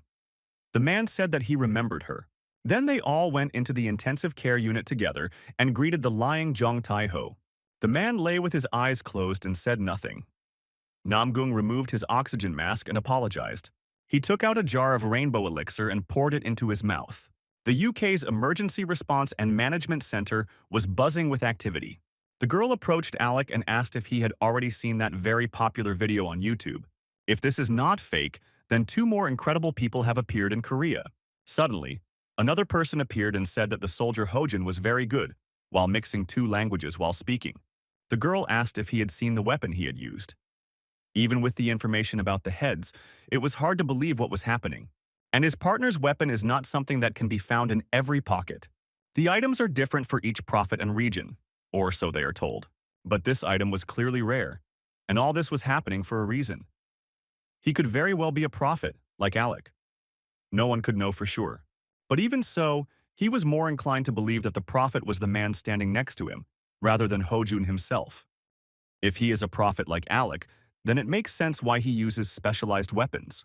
If they wanted this man, they needed to meet Hojin as soon as possible. He was the center of attention right now. But they had planned things a little differently. Alec said he knew they were the focus. He was the only one who could be the savior. He would try to recruit them, and he'd better do it before they defected to another prophet. The girl asked what would happen if they refused. Alec, with a smile on his face, replied that their limbs would be cut off. Namgung, his brother and daughter stood in front of a huge burning building. It was their home. Myung-hoon was shocked. They had just dealt with the time of troubles, and when they returned home they saw this. Who would have thought that they would find it in ruins? This is definitely not a goblin thing. Judging by the state of the building, it's likely a yaksha that struck the wrong coordinates. It looks like Curio isn't the only one involved. Yaksha have appeared all over the country. But it's okay. The man had prepared a backup shelter in advance in case of such a development. Myung-hoon asked when he had time to prepare it. It turns out he took care of it before the apocalypse.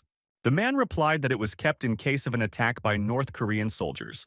They walked through the forest for a long time until they reached a hatch leading down. Salmon was shocked that they would have to live here, but at least there was food and other necessities. Namgung said that modern architecture is not well suited to surviving in an apocalypse. If you strengthen the building with the item Yor gave him, it will become safer and more habitable.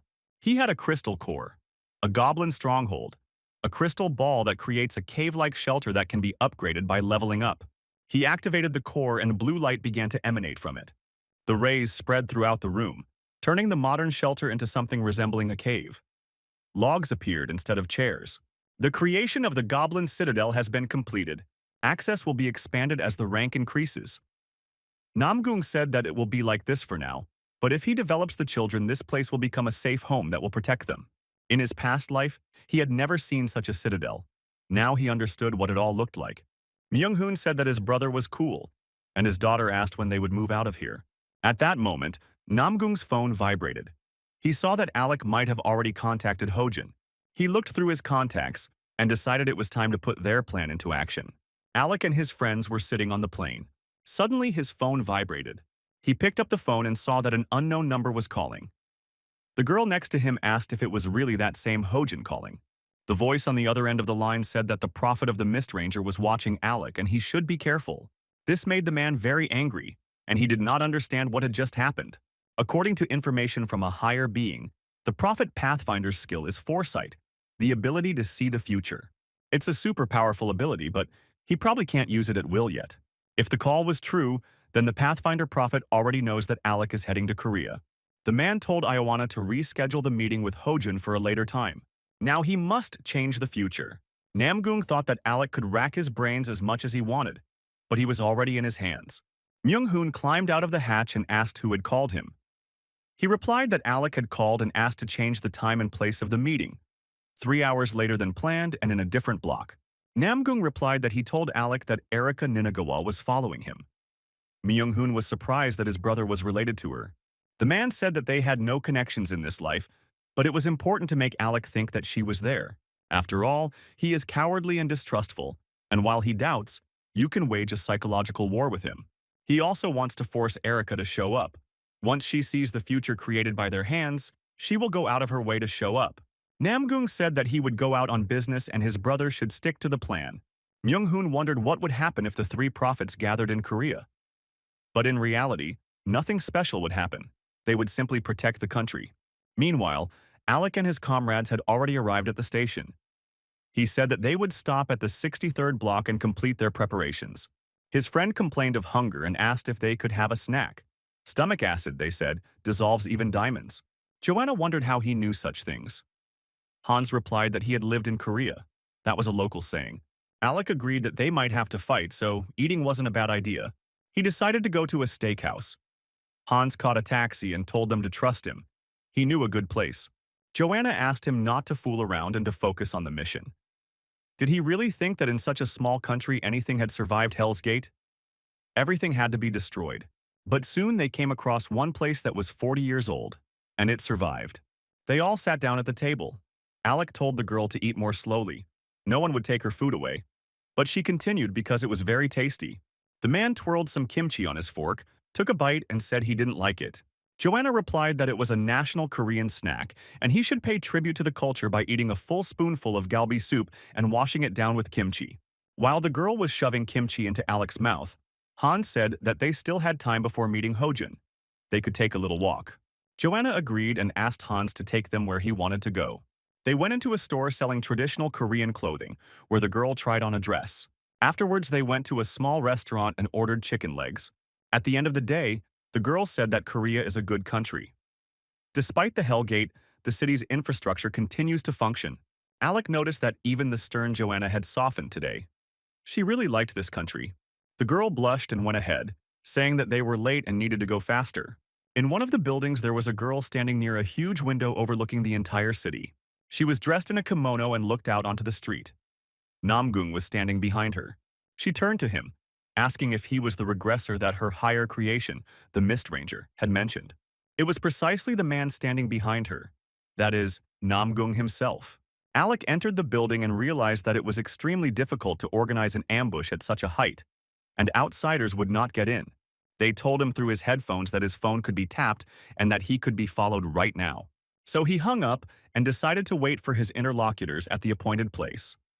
At that moment, someone called out to him from behind. It was Kang Hojin. He had arrived here after the battle and was now meeting with Alec. The man extended his hand, greeting him personally. He was bigger than he looked in the video. In any case, he thanked Alec for coming. Hojin didn't shake his hand. He just walked past and said no problem. Alec was surprised. Did this man know about his moon vision ability? A skill that allows one to determine the strength of one's opponent. If he knows this, he may also know about his other abilities, including the fact that he used the Eye of the Sun to find and recruit his allies. If he knows about the existence of Joanna and Hans, then he could well have come here with someone else. However, this is just a guess. It is better to maintain a cooperative attitude for now. Alec noted that he was surprised at how Korea was able to defend its lands when even England, where there was a prophet like him, suffered huge losses. Hojin and his partner did a good job because they were the ones who dealt with those strange creatures in Sinchon. Hojin modestly replied that he was flattered, but that all of this was possible thanks to the quick response of the police, the army, and the citizens who cooperated with them. Alec said he came here specifically to discuss their achievements. If we're talking about that guy, then the weapon Hojin uses was given to him by Myung-hun. The elevator rang as it went up to the 60th floor. The doors opened and Myung-hun stepped out. Alec realized that everything was exactly as he suspected. He extended his hand and introduced himself. Myung-hun scratched his head and said that he was now a retired soldier, but had previously served in the same unit as Captain Kang. This guy didn't shake his hand either, and now Alec was sure they knew about his abilities. There was no point in denying that his power was revealed. He asked if they had served together. Then it was no wonder that they worked so well together, not to mention an ordinary actor like him. Myung-hun replied that Alec was a world star after all. Thanks to him, news about the prophets quickly spread through the media. If it weren't for him, far fewer people would know about the prophets. Alec wondered if Hojin and Myung-hun were prophets too. Myung-hun replied that he could not reveal all the details, since it was not yet clear whether they were facing an enemy or an ally.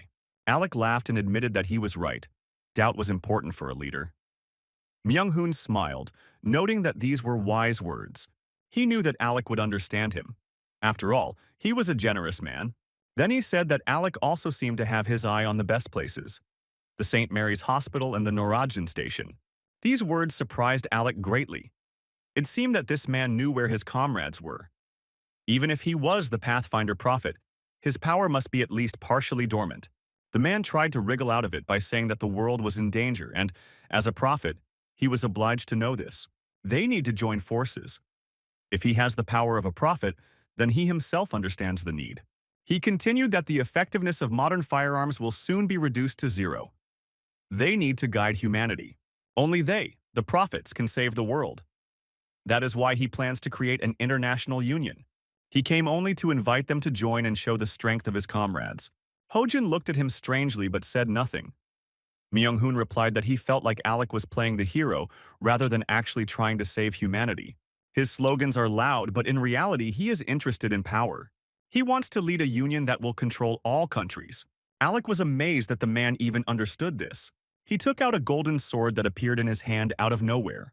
The space around became distorted and began to resemble artificial space. Hojin had already called out to his friend and then pushed him so that he wouldn't get hit by the beam attack. However, when falling, that force still hit his face. Now he will have a scar. Alec said that's why the prophet's abilities are a real thorn in the side. How do they expect any of the prophets to actually foresee this? If he spares Myung-hun, he will become an obstacle to his goal. Now he is going to kill him.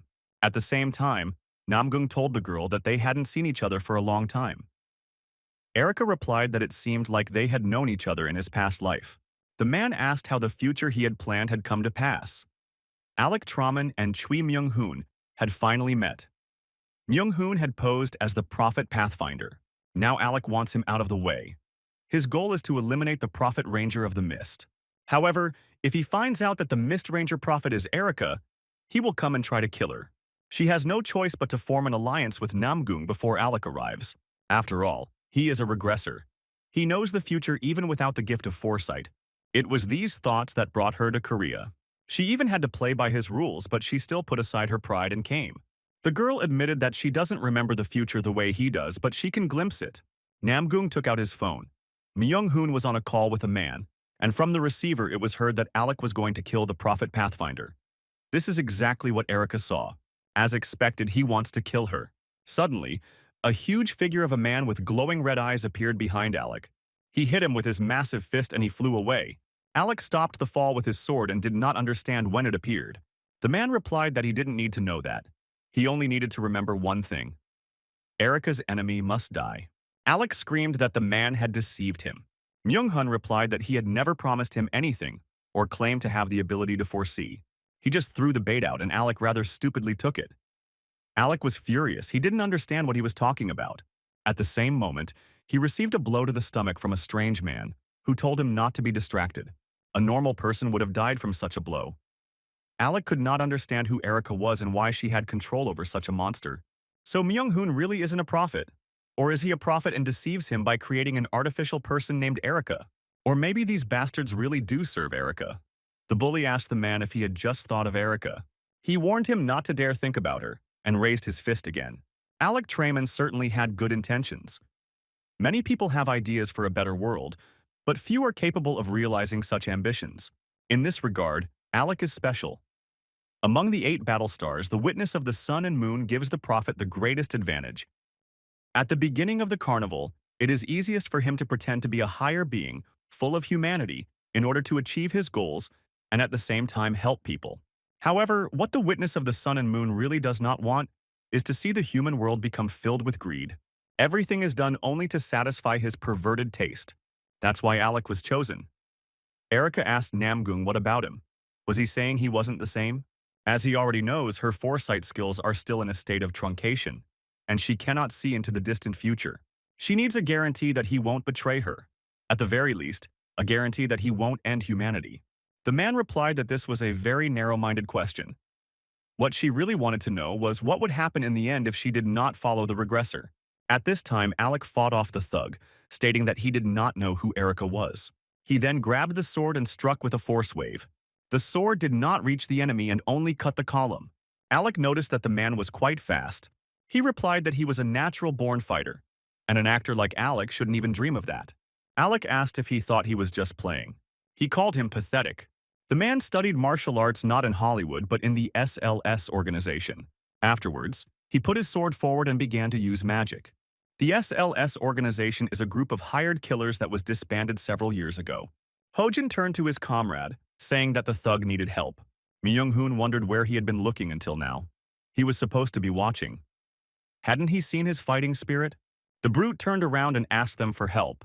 Myung-hoon didn't hear what he said and thought he was asking them not to interfere. It was a fight between 2 men. They decided to let Igor enjoy the fight. He even considered him very cool. After all, he could go down in history as the man who defeated the prophet with his bare hands. But suddenly Igor screamed, calling them half-baked dandies, and demanded help. The men looked at each other and took out their weapons to join the fight. Alec, seeing this, called them dirty bastards. He activated his power and declared that now they would all die. A wave flew towards them, cutting off part of the Tonfan, and Igor flew to another part of the room. Alec noticed that Myung-hoon had managed to block the galactic sword. But the sword he had seen him wield in the footage was different. There's no way he could have bought equipment on the level of a sword that a supreme being gives. He couldn't understand who gave Myung-hoon this sword, Erica or his own supreme being. If he continues to remain silent, then one person will be enough for interrogation. Myung-hoon cannot fully control Tanyan's sword, as it is only subservient to his brother.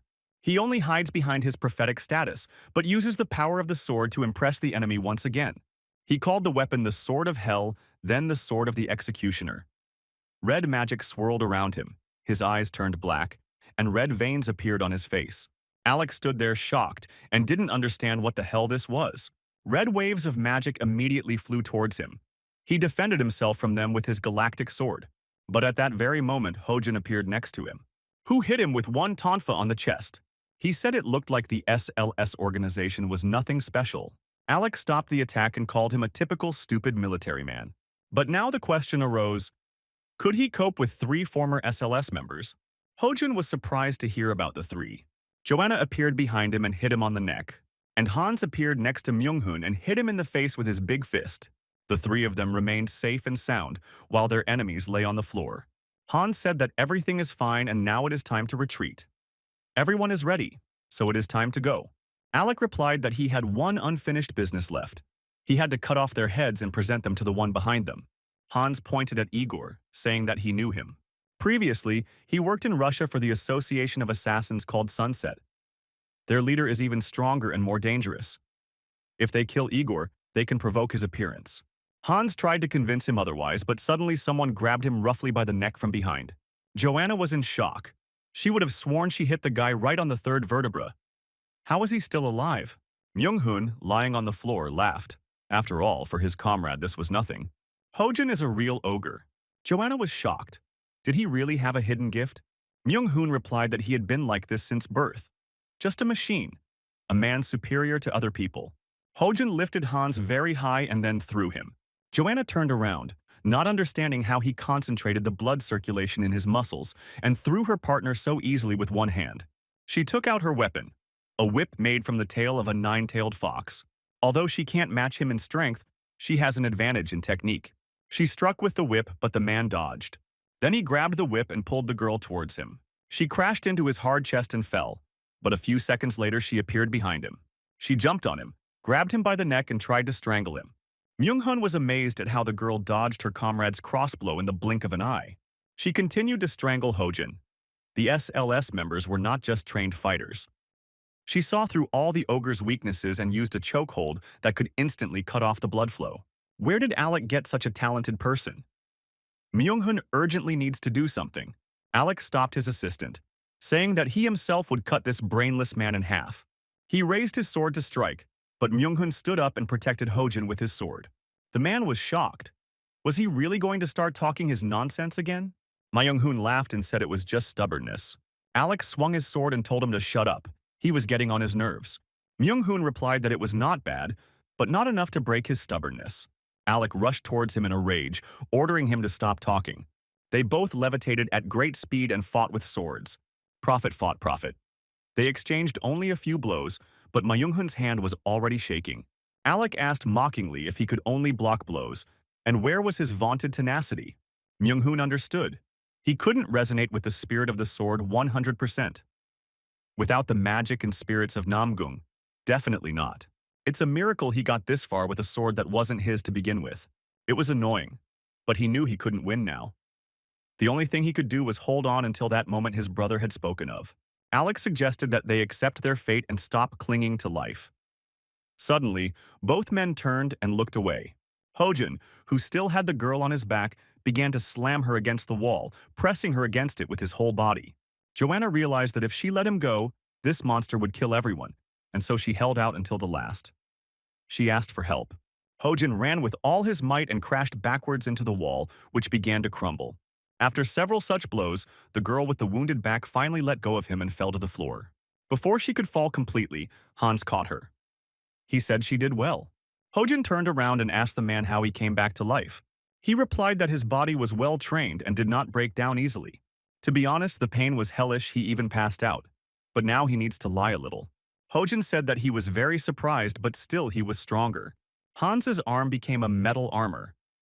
The man noticed that his Korean was worse than his own, and he should have kept some brains like he did. The man used high-tech equipment, an explosive blaster, a glove designed to storm the centuries. Myung-hun and Alec were watching all this. Suddenly, there was an explosion. Myung-hun looked away with concern and began to worry about his comrade. Alec called him a moron for carelessly looking away from him, and then he immediately attacked his chest with his sword. He lowered the sword, covered in blood, and scarlet drops dripped onto the floor. Myung-hun and Hojun were lying on the floor in front of them. It was all over. Alec ordered the 2 Koreans to be beheaded, and take the Russian bandit with you for interrogation. As Hans requested, he won't kill the guy from Sunset and hopes that will be okay with him. Joanna started to swear, because she thought that Hojun had broken her back. She took the whip in her hands and asked if she could kill him, since he had injured her back. Myung-hun suddenly said something, but no one heard. Suddenly, the building began to shake. A blue light shone from the street. Alec turned to the window and couldn't believe this was happening. Suddenly, huge dinosaurs in iron armor began to fall from the sky. Their eyes glowed red. And in the dark sky, a huge eye appeared, from which all these monsters poured out. The second hellish gate opened. Now the main task of all people is to survive. Suddenly, a melody sounded and Alec turned around in surprise. Myung-hoon held his phone and, humming a melody, said that he was receiving a call and that he should pick it up. Alec picked up the phone. The screen showed a call from an unknown number. The voice asked how he was doing. Alec immediately realized who it was and asked if he was behind everything related to Erica. He promised to find him, track him down, and kill him. Namgoong clarified that he was only going to do this if he survived. He warned that if Alec did not hurry, he would be in big trouble. Alec was angry. The stranger on the other end of the line knew that this was exactly what would happen. The man wished him luck in his fight against the monsters and told him to try to survive. If he was lucky, he would become famous as the English prophet who saved Korea. Alec threw the phone on the floor in anger. He ordered everyone to be killed, without bothering to take prisoners. There was no longer any point in that.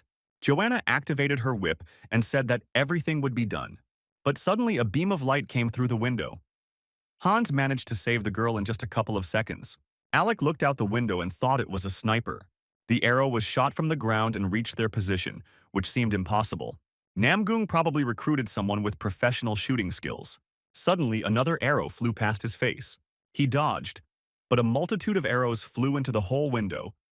The glass broke, and it became clear that he couldn't stay here any longer. Joanna left and told Hojin goodbye that he could consider himself lucky. Myung-hoon stood up, holding his wound, and thought that he was almost dead. He asked his friend if he was okay, and he replied that he would not do such a thing again. The portal opened as Namgoong promised. It seems the opening time of the second gate has changed, all because of the premature closing of the first Hell Gate. Even if he is a regressor, how could he calculate the timing accurately?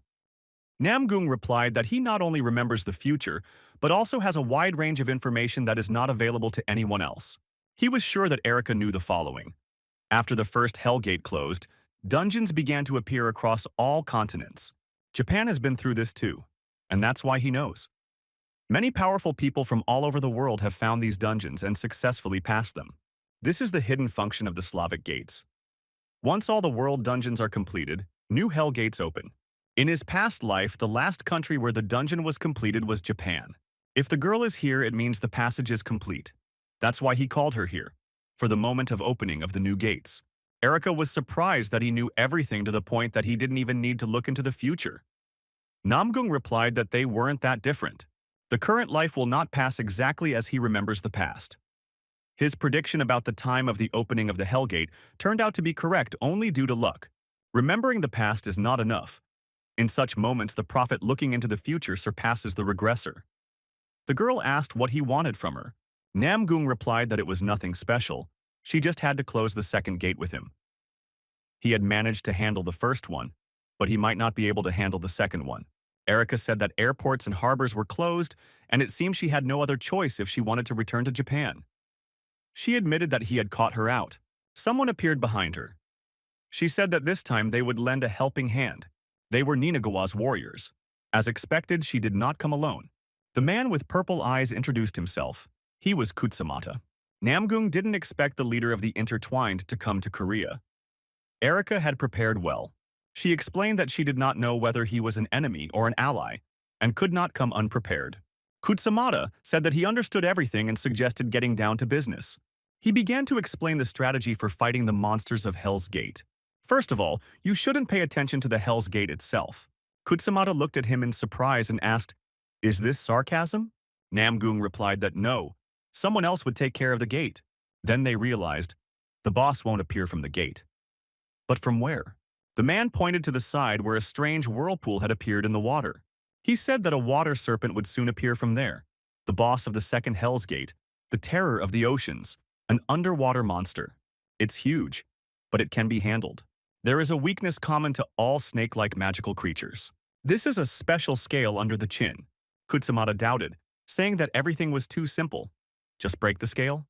The man replied that yes, but this scale could not even be scratched by weapons below a rare rank. As far as Erika knows, only Alec has weapons of rare rank and above. Kutsamata asked if the man had called Alec to break the scale. Namgung replied that, of course not. Otherwise, Alec would have taken all the credit for himself. Kutsamata asked if Namgung was planning to steal the sword from Alec.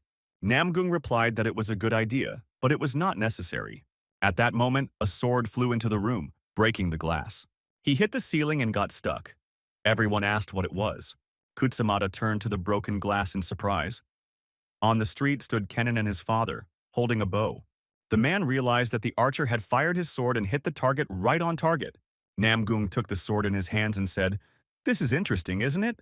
Since the sword returned, it means that everything is okay with his brother. Now they have a sword that can cut that scale. They must set out as soon as everyone is ready."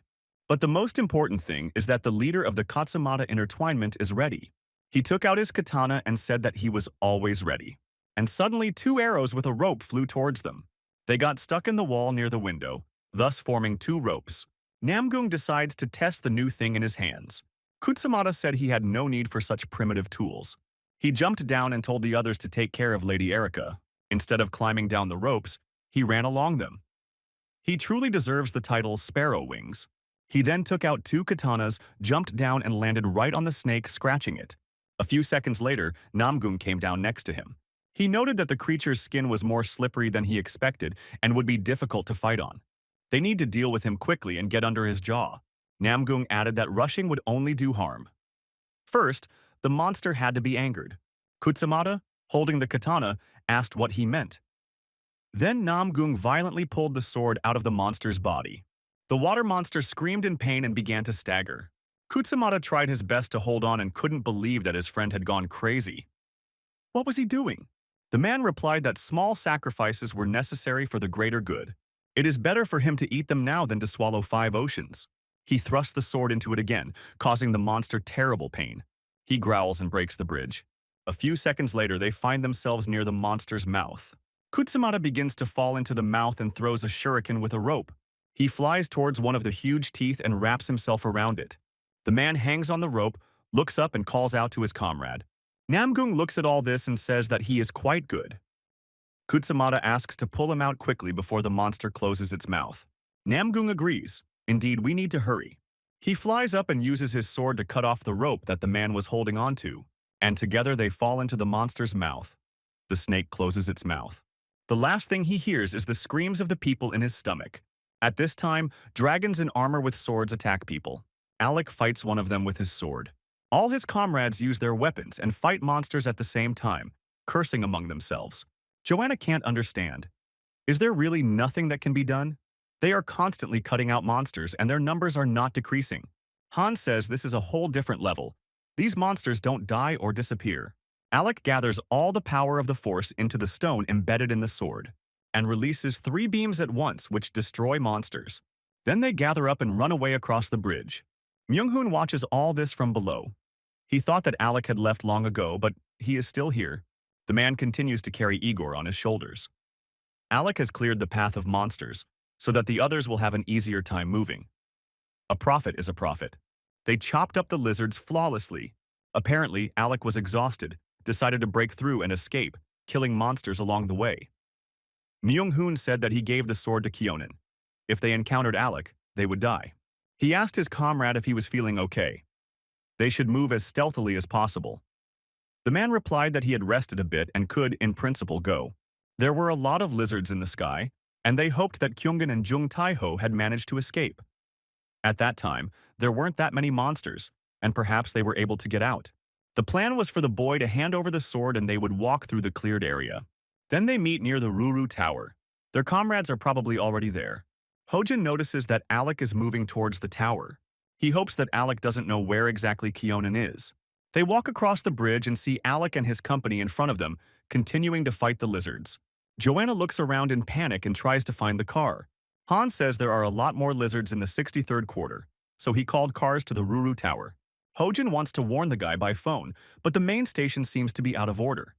The communication is down, and they should have prepared a satellite phone. They decide to find Conan on their own.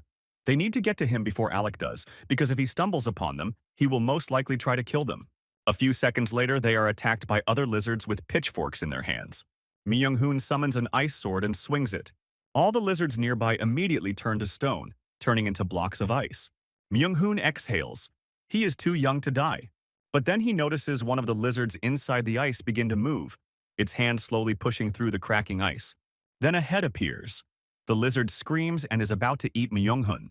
But at that moment, an arrow hits her head. Hojun and Myung-hoon look at the dead monster in surprise. Kyungin stands above and asks if they are okay. All the comrades are happy to see Kenan alive and well. People who did not have time to hide and remained on the street are trying to run away, screaming and asking for help. All of them were near the water a second ago, but one boy did not have time to escape. And now, dinosaurs begin to emerge from the water. The boy screams, but no one manages to save him. Arrows fly at the monsters. A man stands on the bridge in a yellow cape and points his finger upwards. A purple spark appears. He then points his finger down and the spark hits the water, spreading throughout the liquid. All dinosaurs in this area explode, their limbs flying apart. It was Somin. Her raincoat was dirty from the rain. Jung Tae-ho stands next to her and says that the world has changed a lot while he was in a coma, and that the girl's magical abilities amaze him every time. Somin says that there is no need to admire it, because it is just a skill. He can also kill lizardmen with one shot. Afterwards, the man asks if she is worried about her father. The girl replies that he is a regressor and there is nothing to worry about. She worries much more about Kunin and her uncle. They hope that they have already met. Myung-hoon looks at Jung Tae-ho and asks where he came from. He replies that their storage looked bad, so he came to help. Myung-hoon says that they are gigachads, so it's okay, but thanks them anyway. Kunin says that his father went to help Somin. She is alone at the park with the river and does not let her go to the shore in the evening. It will be difficult for him to descend from such a height. So they decide to meet at the Olympic Bridge intersection, which is a 10-minute walk away. Alec appears unexpectedly and tells the guy not to rush, because he will personally let him down. He immediately takes his sword, around which blue magic appears. He shoots the galactic beam at the bridge, and it breaks in half and begins to collapse. Kenan, who was standing on it, screams, he is about to fall. Hojin watches all this and realizes that this man is no longer the same as he was before. He has actually become stronger in a short period of time. Alec realized that the guy was shooting at them, and he thinks that he can do nothing but shoot, and that he clearly lacks physical strength. Kyonin is already in the air and is holding onto the bridge with one hand to keep from falling. He asks for help. Myung-hoon tries to stop Alec, and Hojin runs towards the guy to save him. Alec says he was very angry that he didn't kill them earlier, and now they themselves came straight into the lion's mouth. He turns to his comrades and asks why they are standing. Joanna points towards the water and says that something incredible is happening there. A huge snake comes to the surface. He staggers and then crashes into a huge building, breaking glass and concrete. Kenan has already been lowered, and they decide to escape immediately. The snake strikes near them, sending up a cloud of dust. Hojin loses sight of his comrade and tries to find him. Alec also covers his face with his elbow to avoid choking on the dust. A snake falls in front of him, and he notices strange scales on its neck. He recalls what the sun and moon witness once mentioned. The only thing that can cut through the unusual scales is a weapon of rare rank or higher. The witness had given him this weapon for this moment. Alec knew he was definitely the chosen one. He puts his hand on the snake and laughs. It seems that even Myung-hoon and Erica couldn't prevent this future. A future where he and only he will receive the reward for being world boss. Some say it's not that they couldn't see it coming, it's that such a future doesn't exist. The monster's scales begin to glow red. Alec doesn't understand what's going on. Suddenly, the special scales break into pieces. The world boss is defeated. Namgung emerges from the monster's body. He is the one who just destroyed the scales. He stands against a blue backdrop looking down at Alec. Hojun and Kyungin immediately notice him and are happy to see that he is okay. Myung-hoon is also happy and even sheds tears when he sees his brother alive.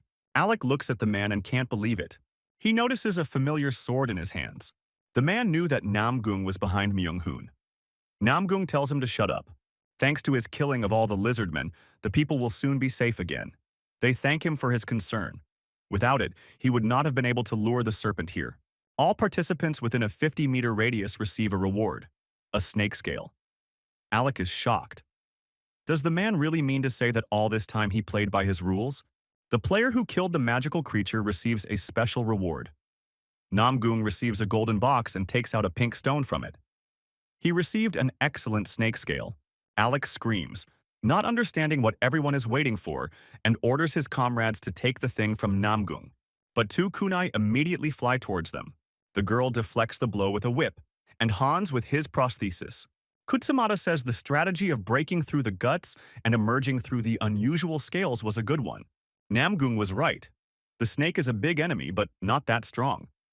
It seems that the real enemies are already waiting for them ahead. They are holding weapons in their hands, and Alec and his comrades are standing in front of them. Suddenly, Alec starts laughing hysterically out of fatigue. He doesn't understand why Erica, Namgung, an archer, and now a ninja, so many people don't know their place. There can only be one chosen one, and it is he. Myunghun continues to hold Igor on his shoulders, but takes out his sword to defend himself. Hans and Joanna stand behind their boss and also hold weapons in their hands. Alec activates his sword, which is already glowing with black magic, and wishes for everyone to die. Suddenly, Soman descends from the sky, conjuring two powers at the same time, red and blue. Now she understands what the prophet who was shown on TV looks like. Alec looks at the girl and is surprised when he sees her. He doesn't remember Korea having a prophet with magical powers, and is amazed that she can use such power at such an early stage. Katsumata says that their British friends are heading home, so they need to clear the way for them. After clicking, other ninjas with weapons appear in the sky. They throw their kunai and shuriken. Alec is very angry. His assistants are also ready to defend themselves. But suddenly all the weapons do not fly in their direction, but hit the lizard standing behind them. Alec didn't even notice the snake people, as he was too focused on the people. Namgung tells them to head to Seongnam City. Incheon Airport may still be closed, but Seoul Airport is probably fine. They'll be flown out as soon as they say Hojun's name. Alec laughs and says he will do so. Several helicopters appear in the sky. One of them flies closer. It is clear that there is a cameraman and a journalist in it. Alec admits that he will lose his reputation if he goes on a rampage here. It seems he has no choice but to back down, or he will disappoint the fans, and leaves.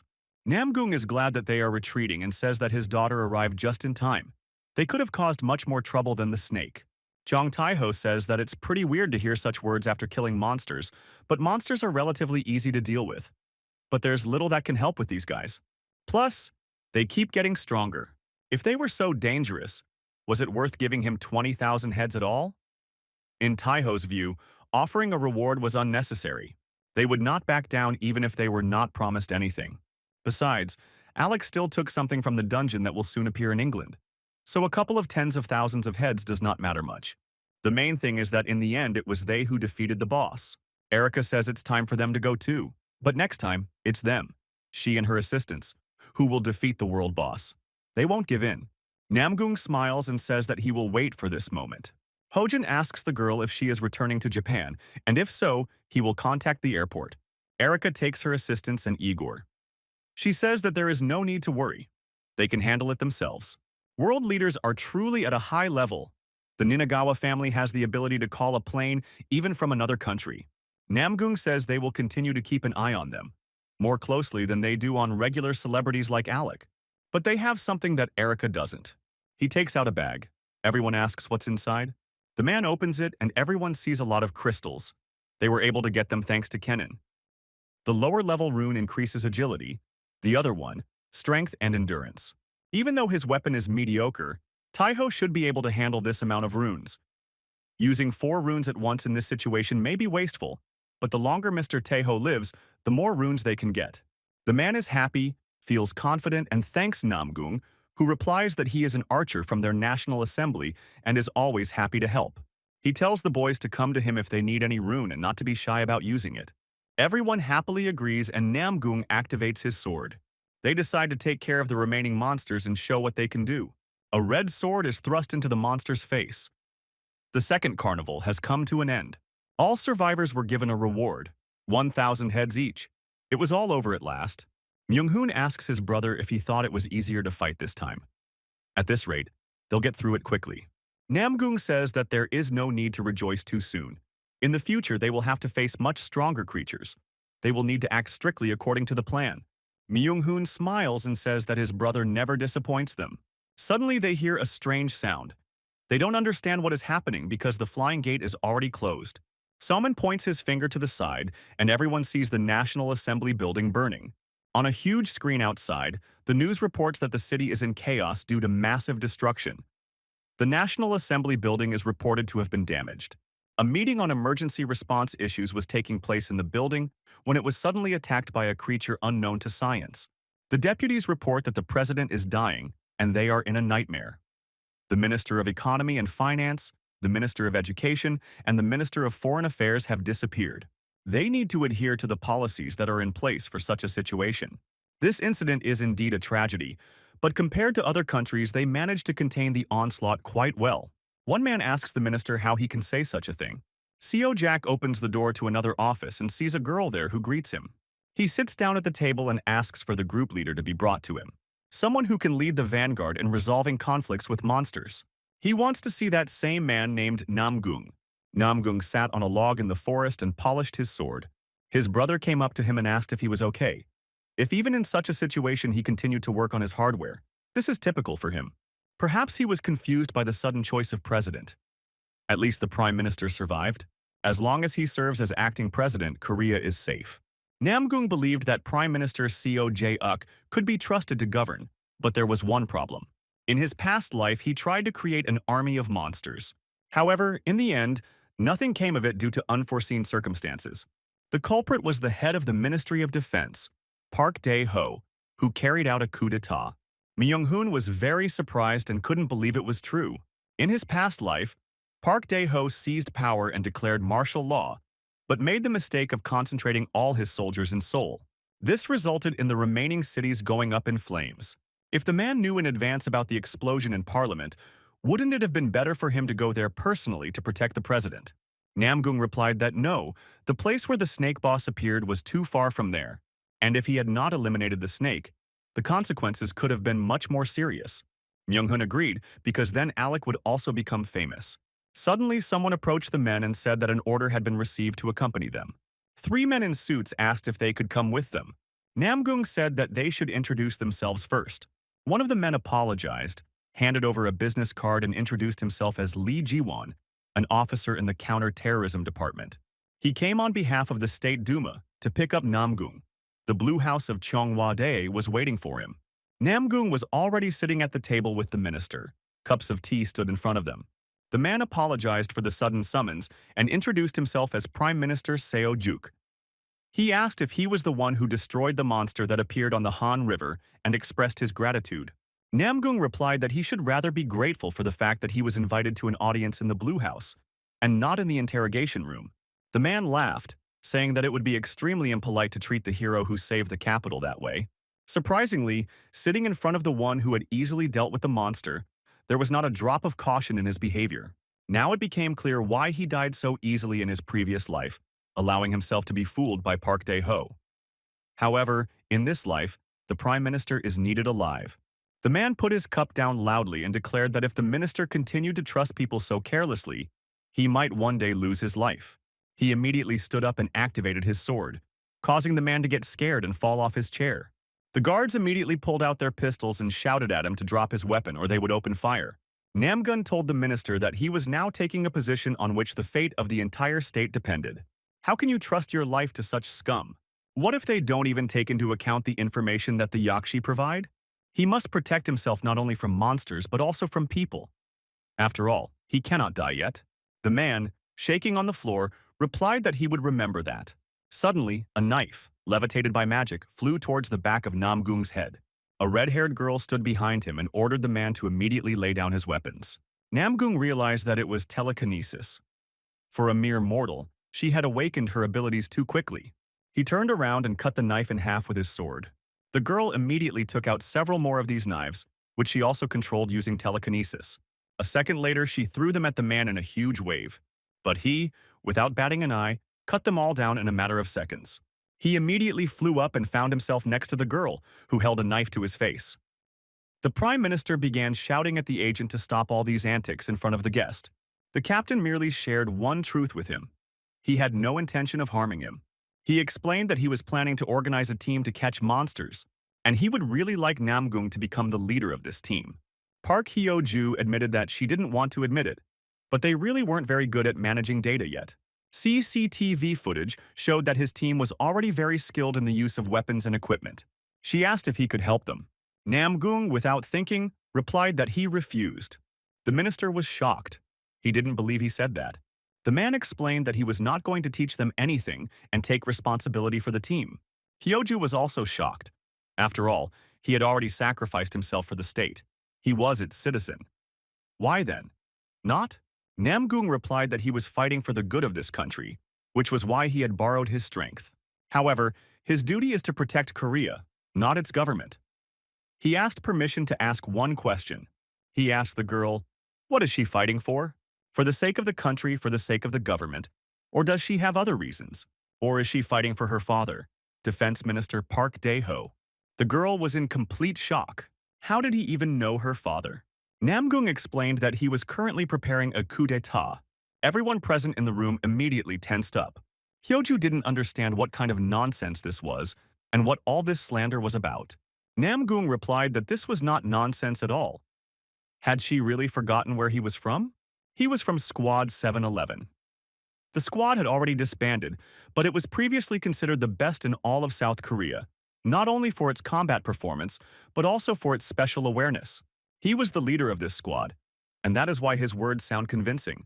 The minister couldn't believe he was serious, but in that case, it would be even more necessary to quickly hand over leadership of the anti-monster team to him in order to ensure the safety of the country. Namgung said he saw no real need for this. Even if things stabilize in South Korea, Park Dae-ho will not change his plan. It doesn't matter to him whether there is chaos or order in the country. He intends to carry out a coup solely by his own efforts, using pure weapons. In his past life, Park Dae-ho was so strong that he even possessed a rare class weapon that was not intended for ordinary civilians. His combat power was significantly above average. Therefore, now they should not shift the burden of fighting monsters onto him, but they need to observe the situation from the outside and become stronger themselves, strengthen their positions. The girl said that even the National Intelligence Agency had no information about the possibility of a coup. Where is the guarantee that he didn't make this up? The Prime Minister agreed with her. There really was no evidence. Namgung noted that in politics, no matter how professional a person is, there is always a chance of losing to a stronger one. This is especially relevant now. He asked the girl which side she was going to fight on. Namgung knew what he was talking about because he had already seen the outcome in a past life. But from Hyoju's point of view, his words seemed like nonsense that was hard to accept. However, he was sure that her answer would remain the same. Unless, of course, nothing had changed in this life. But that was unlikely. Suddenly a man appeared and remarked that the conversation was quite interesting, but he was not sure that such things should be said in front of the Prime Minister. He stated that all of Namgung's words were not supported by anything, and in his opinion, action should only be taken after a full investigation was conducted.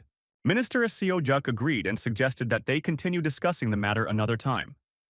The door closed. Namgung left the hall, and Hyoju volunteered to accompany him home. Suddenly, the girl stopped and asked what was the best way to deal with an enemy that was too tough for her. Namgung realized that it seemed like she knew about her father's hidden motives. He replied that such enemies do not exist. If you can't win now, you need to start building up your strength. But the girl believed that something like this could not be resolved by the efforts of one person. Namgung agreed that this was true, but only if their world was ordinary. If she really wants to become stronger, she should come to Meijin Market tomorrow evening. The girl was surprised why she should go there, but she heard in response that the best swordsman in Seoul was not NAR, or even PSN. It was clear that it was worth learning from the strongest. Sometime later, in a meat market, men were discussing where to put the meat, since all the freezers were occupied. Namgung and Hyoju walked past the stalls. The girl didn't even know about this place. She didn't understand why monsters weren't eliminated after they died. But then I realized they were still alive. They were simply frozen alive to be eaten later. They walked forward a little further, and soon the man found what they were going to. There was a huge man sitting behind the counter eating raw meat. He said that if they had come for meat, this was not the place for them. The company that supplied the goods had gone bankrupt and the trade had ceased. Namgung replied that everything was fine and they had come to the right place. He asked about the meat in his hands. Wasn't it lizardmen meat? The man replied that this meat was not for sale and that Namgung had better leave because he would not eat it anyway. Hyoju wondered if he was really the best swordsman she had been told about the day before. He didn't look like someone who could teach her anything good. Namgung said that he just needed to show her what she could do. He quickly snatched the meat from the man, took gloves out of his pocket and put them on. He put a piece of meat on the board and turned on the gas stove on which the saucepan stood. He took out the green onions and began to quickly chop them. Hyoju watched everything that was happening with surprise. The man then took out a bottle of yellow liquid that gave off a delicious aroma and added it to the pan. After all, no matter how talented a person is, the body's abilities have their limits. Often quality is more important than quantity. He approached the representative of the Mahjong District Livestock Union, Jang Gilsu, who is also known as the King of Gluttony. The man watched with shining eyes as the meat, noodles, and the whole dish turned into a truly delicious meal. Jang Gilsu looked at the boy and asked who he was. He knew that monster flesh would evaporate when heated, so he prepared shabu shabu, a dish that best preserved the original appearance of the meat. It was impressive. Did he really know both monsters and cooking? Namgung replied that he knew very well. It was all sitting in his liver. Gilsu didn't expect that anyone else was eating this tasteless food. He himself eats it through force because of his predisposition to gluttony. But why does he eat it? For what reason? Namgung replied that he simply found it delicious. Gilsu thanked him for the dinner, but added that if he had come just to laugh, it would be better to leave. He didn't understand who could like monster meat. It was like rubber. Namgung interrupted him and suggested that he just try his dish. The man inhaled the sweet aroma and picked up a piece of meat with chopsticks. I dipped it in that same unusual sauce and chewed it. He slammed the table and declared that this meat could put any beef to shame. He asked how Namgung prepared it. He himself had tried many recipes, but each time it didn't turn out very well. Namgung replied that it was because he was cooking according to field recipes. He got the salt jam from the west coast of Krusen. Gilsu heard the price of this seasoning and realized that it was not simple. The man said that he would give it to her for free if Namgung fulfilled two of his requests. The first is to share with them the technique of cutting up monsters. Gilsu replied that this knowledge was useless, too modest for such a seasoning. Why did he need it? Namgung explained that they were not useless. Thanks to his researchers, it would be possible to find out the weaknesses of the monsters. The brute replied that it was not directly about weaknesses, but when cutting up he studies how the organism of these creatures is structured. For such information, the seasoning is a very reasonable price. Hyoju noted that once the gate was closed, such animals would no longer appear. So what was the point of learning how to cut up their meat? Namgung said that the gate had only opened twice. How would she know? They weren't finished with the lizards yet, by the way. Has she really forgotten about the time of troubles?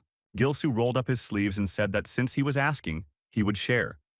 But it seemed that Namgun was also not a simple man, if he could afford to spend 10,000 on some spices. He asked why he needed to know the monster's weaknesses at all. Namgung replied that it was not for him, but for the lady next to him. She must learn how to strike accurately with minimal effort. Her telekinesis has sharp movements, but weak power. Therefore, it is better to immediately learn to hit vulnerable spots rather than try to develop strength. Gilsu stood up, and Namgung added that 3 days would be enough, because after that a time of troubles would come. The brute slapped him on the shoulder and said he agreed. Namgung began to speak about the second request, but at that moment, an earthquake suddenly began. Everyone dropped the meat and didn't understand what was happening. One man called Gilsa and pointed to the entrance. A cave suddenly appeared there. They went outside and saw that a hole had appeared at the intersection with a staircase leading down.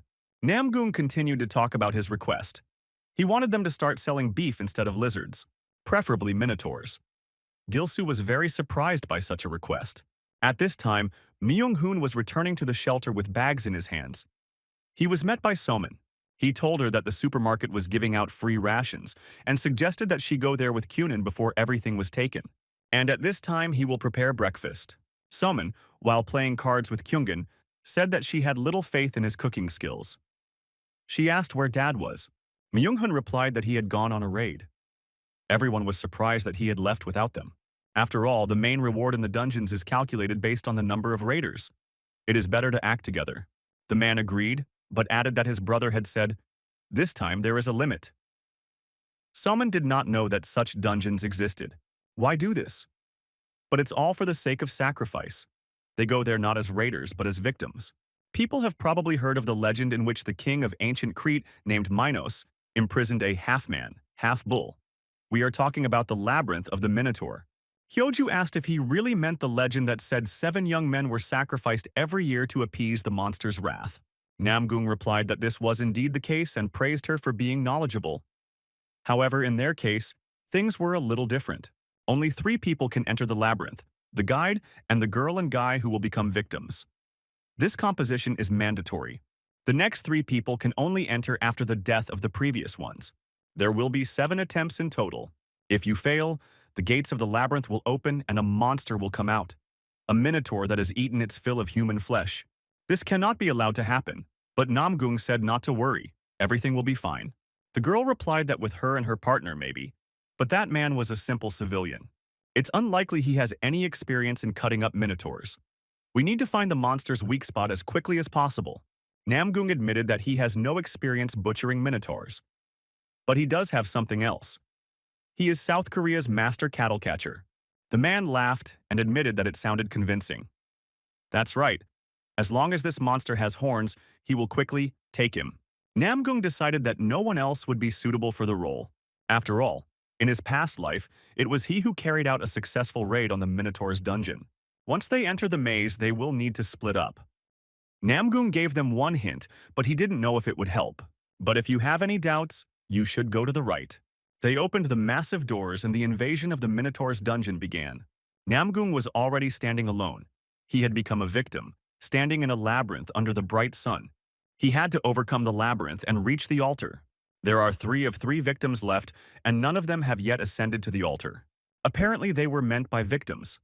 It's good that thanks to this window you can find out about the condition of the others. Namgung suddenly steps into a puddle and doesn't understand where the water is coming from, because the sun is scorching from above. He kneels down and touches her. The bracelet on his hand activates and glows. It was the water serpent's jewel, a top-class magical artifact that could control fish. The water droplets suddenly form cute little fish. They rise into the air and fly away. The man closes his eyes and feels where these fish are now. But, as he thought, the technique from his past life doesn't work here either.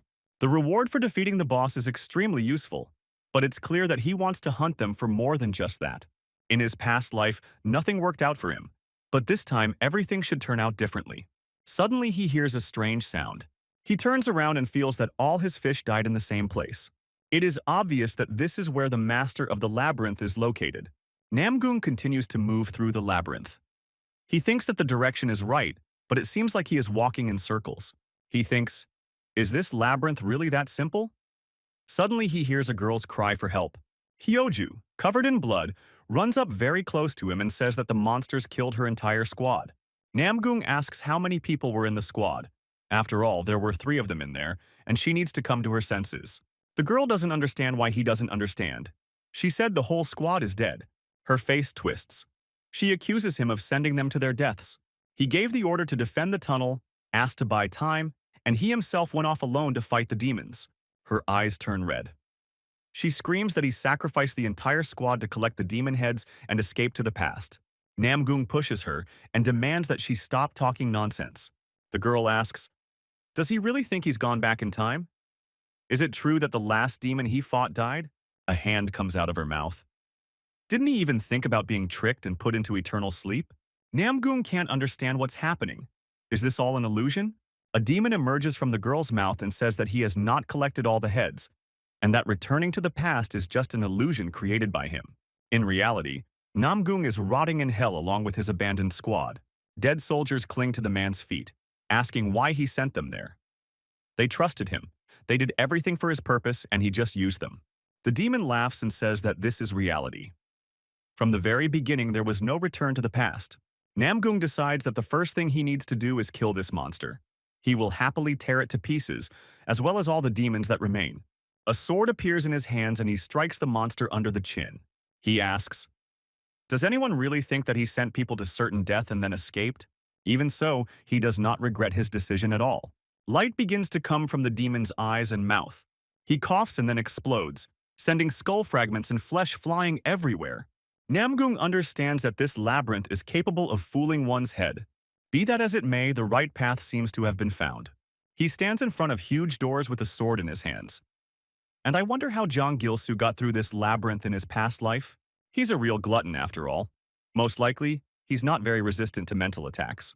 But suddenly a wall collapses nearby, and Gilsu emerges from it. He simply broke through the wall. Then he says that he almost died just now. He notices Namgung and is surprised that he came first. The guy asks if he always walks straight through walls. Gilsu replies that he is tired of turns. He decided to go straight all the time. The boss is usually either in the center or at the very end. Namgung thinks that such a method has never even occurred to him, so he still has a lot to learn. Hyoju comes up to them and says that she almost went crazy because of the hallucinations. She adds that the man's advice helped a little. She kept going to the right. In one of the visions, her subordinate appeared. On one of the missions, he lost his leg, and here, the leg was intact. So it was an obsession. Gilsu said he was simply knocking down the walls on the right side. Namgung interrupts them and reminds them that it is too early to rejoice. They still have to deal with the monster. Together they ascend to the altar and the sacrificial process begins. They open the massive doors from which black and red smoke pours out. All three of the three victims have entered the altar. They enter the room. A monster stands before them. The master of the labyrinth has gone hunting. The chains on the Minotaur's arms and legs break into pieces, freeing him. The monster inhales air through its huge nostrils, then roars and rushes towards them. Gilsu sees a bull walking upright for the first time and is in complete shock. None of them understand what to do. The bull runs towards them with burning eyes. They ask Namgung what to do, but the man remains silent. Hyoju panics and activates several magic swords. Namgung raises his hand in front of her, asking her to wait a little. Gilsu is confused, but then he thinks a little and says that he knows what needs to be done. He takes 2 butcher knives from his bosom and runs towards the monster. They both run towards each other and first collide heads. Gilsu then plunges the knife into the monster's ribs and twists it. With a sharp movement, he pulls out the blade and the monster lets out a scream. It settles briefly, but the man is already above it, holding it by the head. Hyoju is amazed by the man's dexterity, wondering if he really is just a butcher. The man bites the Minotaur on the neck, bites off a piece of skin. Blood gushes out. He chews the meat and says it is tasteless. But despite this, there is still some benefit to meat. He asks Namgung if he can finish off the monster himself, and then they can split the reward. His ability, Law of the Jungle, is activated. While hunting monsters, his stats increase, while the monsters themselves, on the contrary, decrease, since they instinctively feel fear of him. The Minotaur is the perfect opponent for him, but if you let your guard down, things could end badly. Gilsu, overcome with excitement, laughs and stabs the Minotaur in the neck. A monster with a cut neck and a damaged back tries to attack, but the man jumps back. He scoffs. How can someone so huge be afraid of him? His friends scared him that everything was serious, but in fact it was nothing. Hyoju says that it's incredible. It wasn't for nothing that they were looking for this particular person. He really is strong. Namgung agrees, but adds that the girl's power is much stronger.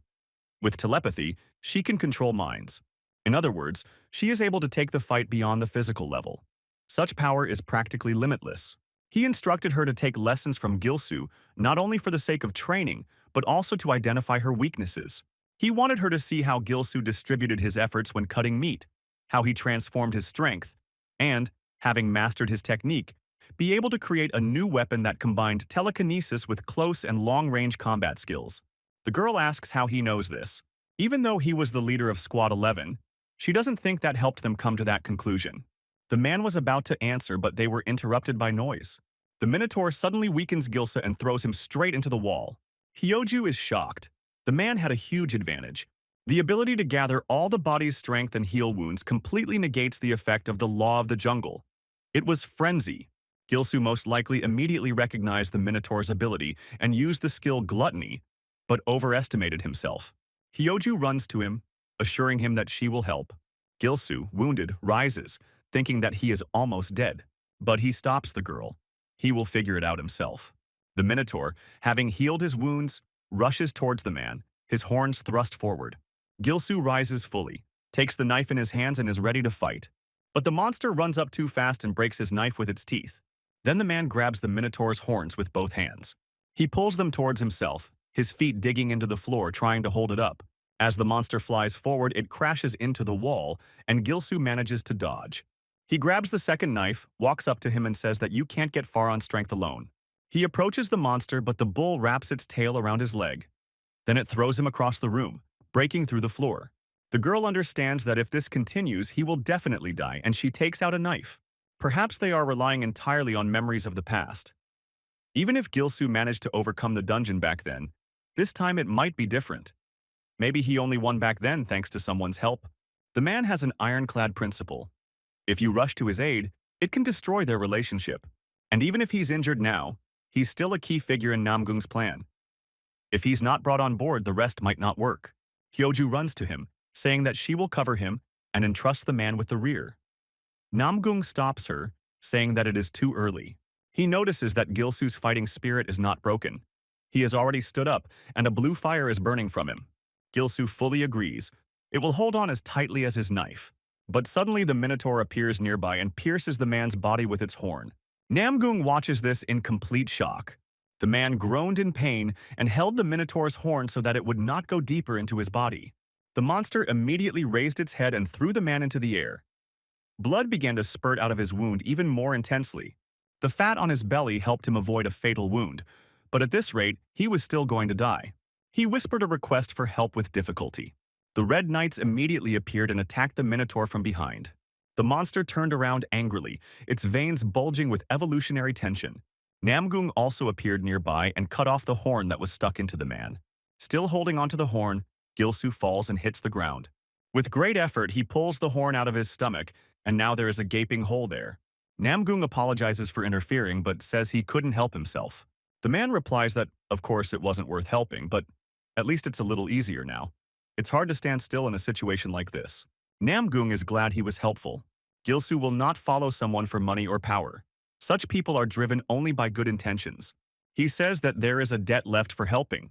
Namgung replies that there is no need to worry, and they will pay later. The most important thing for him now is the dungeon reward. His assistants, the Red Warriors, use swords and attack the Minotaur. Gilsu asks the girl what kind of creatures these are. Besides, the guy called his ability a scam, and he himself would not hurt to look at his own. Suddenly, the Minotaur takes a huge breath of air and screams loudly. An axe appears from the flames in his hand.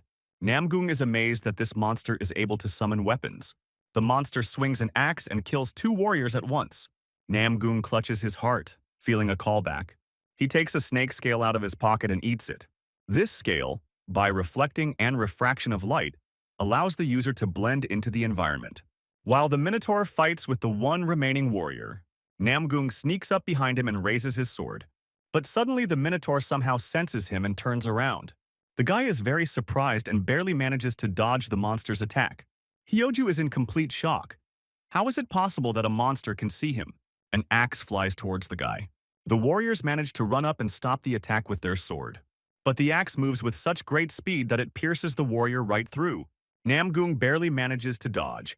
The monster aims at him again, but how is that possible? The Minotaur points its horns at him and rushes forward. At this moment, a sauce with spices hits him in the face. The monster stops, not understanding what is happening. He is blinded. It was Gilsu, who sacrificed the incredibly delicious sauce to save the boy. The monster begins to search for him by smell. Namgung thanks Gilsu with a nod and immediately disappears from the spot. He appears behind the Minotaur and plunges his sword into his head. The monster activates its power again. An axe appears in its hands. Gilsu yells at the guy to cut his tendons. Hyoju at this time creates several magical knives and throws them towards the monster. They crash into the monster's legs, cutting them off, thereby helping Namgung. The girl uses telepathic powers. Thanks to this, her knives do not disappear, but remain in the monster's body and continue to cause damage. But nothing works. These blades cannot cut through his flesh. Namgung smiles and says that's enough. He holds the sword, which is still in the Minotaur's body, and with an effort throws the monster over. The sword pierces him through and through from the back of the neck. The Minotaur doesn't give up. He raises his axe and clings to the guy's leg with his tail. Hyoju and Gilsu, watching what is happening, shout at him to be careful. But the guy doesn't have time to react. An axe flies towards him, spinning at great speed. But the weapon does not manage to reach its target for unknown reasons.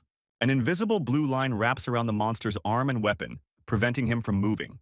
Hyoju has increased her power, causing ropes to appear from her hands, which hold back the attack. She's all sweaty and puffing, she can't last long.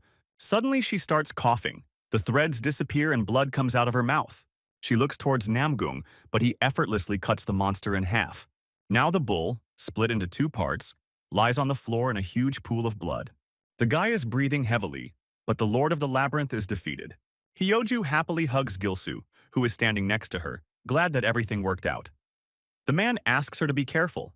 His stomach hurts. Chests with primary and additional rewards are given out. 2 trophies have been received. The trophy is awarded to only one of the group members. Gilsu notes that it was clearly hard for him because he rushed headlong into battle. One way or another, without the girl's help, everything could have ended completely differently. Hyoju laughs sheepishly. She says it's nothing. She just did what she was told. Gilsu replies that this is real help. Of course, the guy helped him dodge the axe, but she stopped the attack itself. Thanks to this, they were able to deal with the monster and get the reward. No one else could have handled such a task. The girl believes that she is being overpraised. Together, they decide to take a look at what is in the chests. They open it. A glow appears. There, the white bull of King Minos and the red bull. Hyoju and Gilsu each receive 2 of these artifacts and are completely delighted. Namgung opens another chest. It contains a minotaur liver with a magical level. When consumed, it grants the user one of the monster's features. The girl pinches her nose. The smell is terrible. She can't understand if this is really a reward. Maybe it's a mistake. Namgung assures that everything is as it should be. He gives Gilsu's liver as a token of gratitude for the fight with the minotaur. The man doubts whether he should eat such a disgusting dish, despite his tendency to gluttony. Namgung doesn't ask permission and simply shoves the liver into his mouth. He adds that the liver will dissolve in your mouth on its own. You don't have to try to chew it. Gilsu doesn't understand where the guy got such strength from, but he swallows the meat anyway. Tears appear on his face. He realizes what he has done, because now with every breath he smells something rotten. Suddenly, a table appears with the inscription, "Absorbed the liver of the Minotaur. Ability gained, regeneration." The man notices that the wound on his stomach is starting to narrow. Everyone is shocked that the wound has healed. It is not for nothing that they say, everything that tastes disgusting can be useful. Namgung opens the smallest box. Inside is an excerpt from a teleportation grimoire, a fragment of a magical book that transports the chosen ones to a special location. Hyoju asks what he has in his hands. The guy replies that he doesn't know. This is an item without a number. He had never encountered such things in his past life. Gilsu says he expected something useful, but it seems a piece of paper is all he got. It seems the liver wasn't so bad. All the same, without the skill of gluttony, it would most likely not have been possible to absorb it. Just a tattered piece of paper. Is it really a trap? The girl finds it suspicious. Everyone decides to leave as soon as possible since they have completed the task. This time, of course, it's not as rich as in the Ghoul King's tomb. The guy doesn't believe that he only got a scrap of paper. But then a tablet appears in front of him with the inscription, "The soul of a minotaur has been discovered. Do you wish to subdue it?" A purple spirit begins to emerge from the body of the dead minotaur. Everyone turns around and tells Namgung to look back. They realize that this is not the end. The necromancer seems to be able to subjugate only a person's soul, so the guy is surprised. He has access to the soul-taming skill of level 2. The number of souls exceeds the maximum value. 3 out of 3 are available. Now he can no longer subjugate anyone. To get this soul, he will have to give up one of the ones he already has. But the soul of the dungeon boss is an extremely useful thing. But why would the one he just killed follow him? He asks the spirit what its purpose is. It clings to Namgung, hoping to continue its existence. Suddenly, the spirit of the bull dissipates and the outline of a man appears. He says he wants to leave this place. Gilsu is surprised. Was it really a person all this time? The girl says that his name is Asterion, the Minotaur, half man, half bull. This was the name of his human part. Namgung notices that she is well versed in mythology. The girl replies that although you wouldn't know it, she was once fascinated by it. The guy says it looks like her. He asks what he will get in return if he helps the spirit get out of here. The spirit answers, anything. To make a contract, one must destroy one of the souls fighting for Namgung. Is it worth it? The spirit says that there is no need for this, especially since he himself does not want to kill anyone. He flies up to Namgung and puts his hand on his head. Light appears. The tablet states, the essence of the Minotaur penetrates the body. A sphere appears in place of the heart, from which rays diverge. The entire body is covered with pink stripes. It absorbs heroic souls. Due to contact with a higher entity, the number of available souls increases. Now 4 are available. The absorption of the conquered soul is complete. The night spirit now follows Namgung. The man stands in armor with an axe. Namgung turned around and saw pink sparks flying around his warriors. Suddenly their armor changed and became stronger. The amplification process is complete. After this, the warriors, including the new fighter, bowed to him. The man smiled. He thought that now things were getting really interesting. After some time, Namgung found himself near a meat market and asked not to spread the word about what people had seen today. Gilsu wondered if all his strange behavior was related to the fact that he was a former member of the 7-Eleven squad. But Namgung was not yet ready to reveal his identity publicly. The man understood everything. After all, there would be a lot of trouble later. In general, he swore, as the leader of the association, to keep his mouth shut. Besides, it's not a good idea to anger people like him. He doesn't need enemies like that. Namgung replied that he was glad to hear this, and that he too would like to collaborate with the masters of the Mahjong area. The man said that when the world is going to hell, only such comrades behind your back give you confidence. At that moment, his friends called out to him. They said he had done a great job and asked if he was hurt. Thanks to them, nothing happened to him. Gilsu happily told how he had defeated the Minotaur and laughed. Hyoju noticed that this seemed to be where his strength came from. Namgung leaves, saying that it's a pity that the seasoning jar broke, but he shouldn't think about replacing it. First of all, he needs to buy a weapon with the reward he received. Gilsu is upset that they are already leaving, but they still have things to do.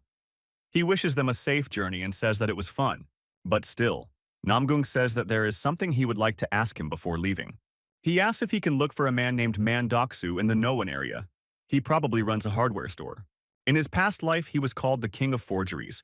He could make anything, a tool, a survival item, or a weapon. Gilsu says that he has several friends living in that area, and he will let you know as soon as he finds this person. They leave, and the girl asks what she should do next. Namgung had already told her to stay and take a few lessons from Gilsu, but she had something else in mind. She is interested in what to do about her father.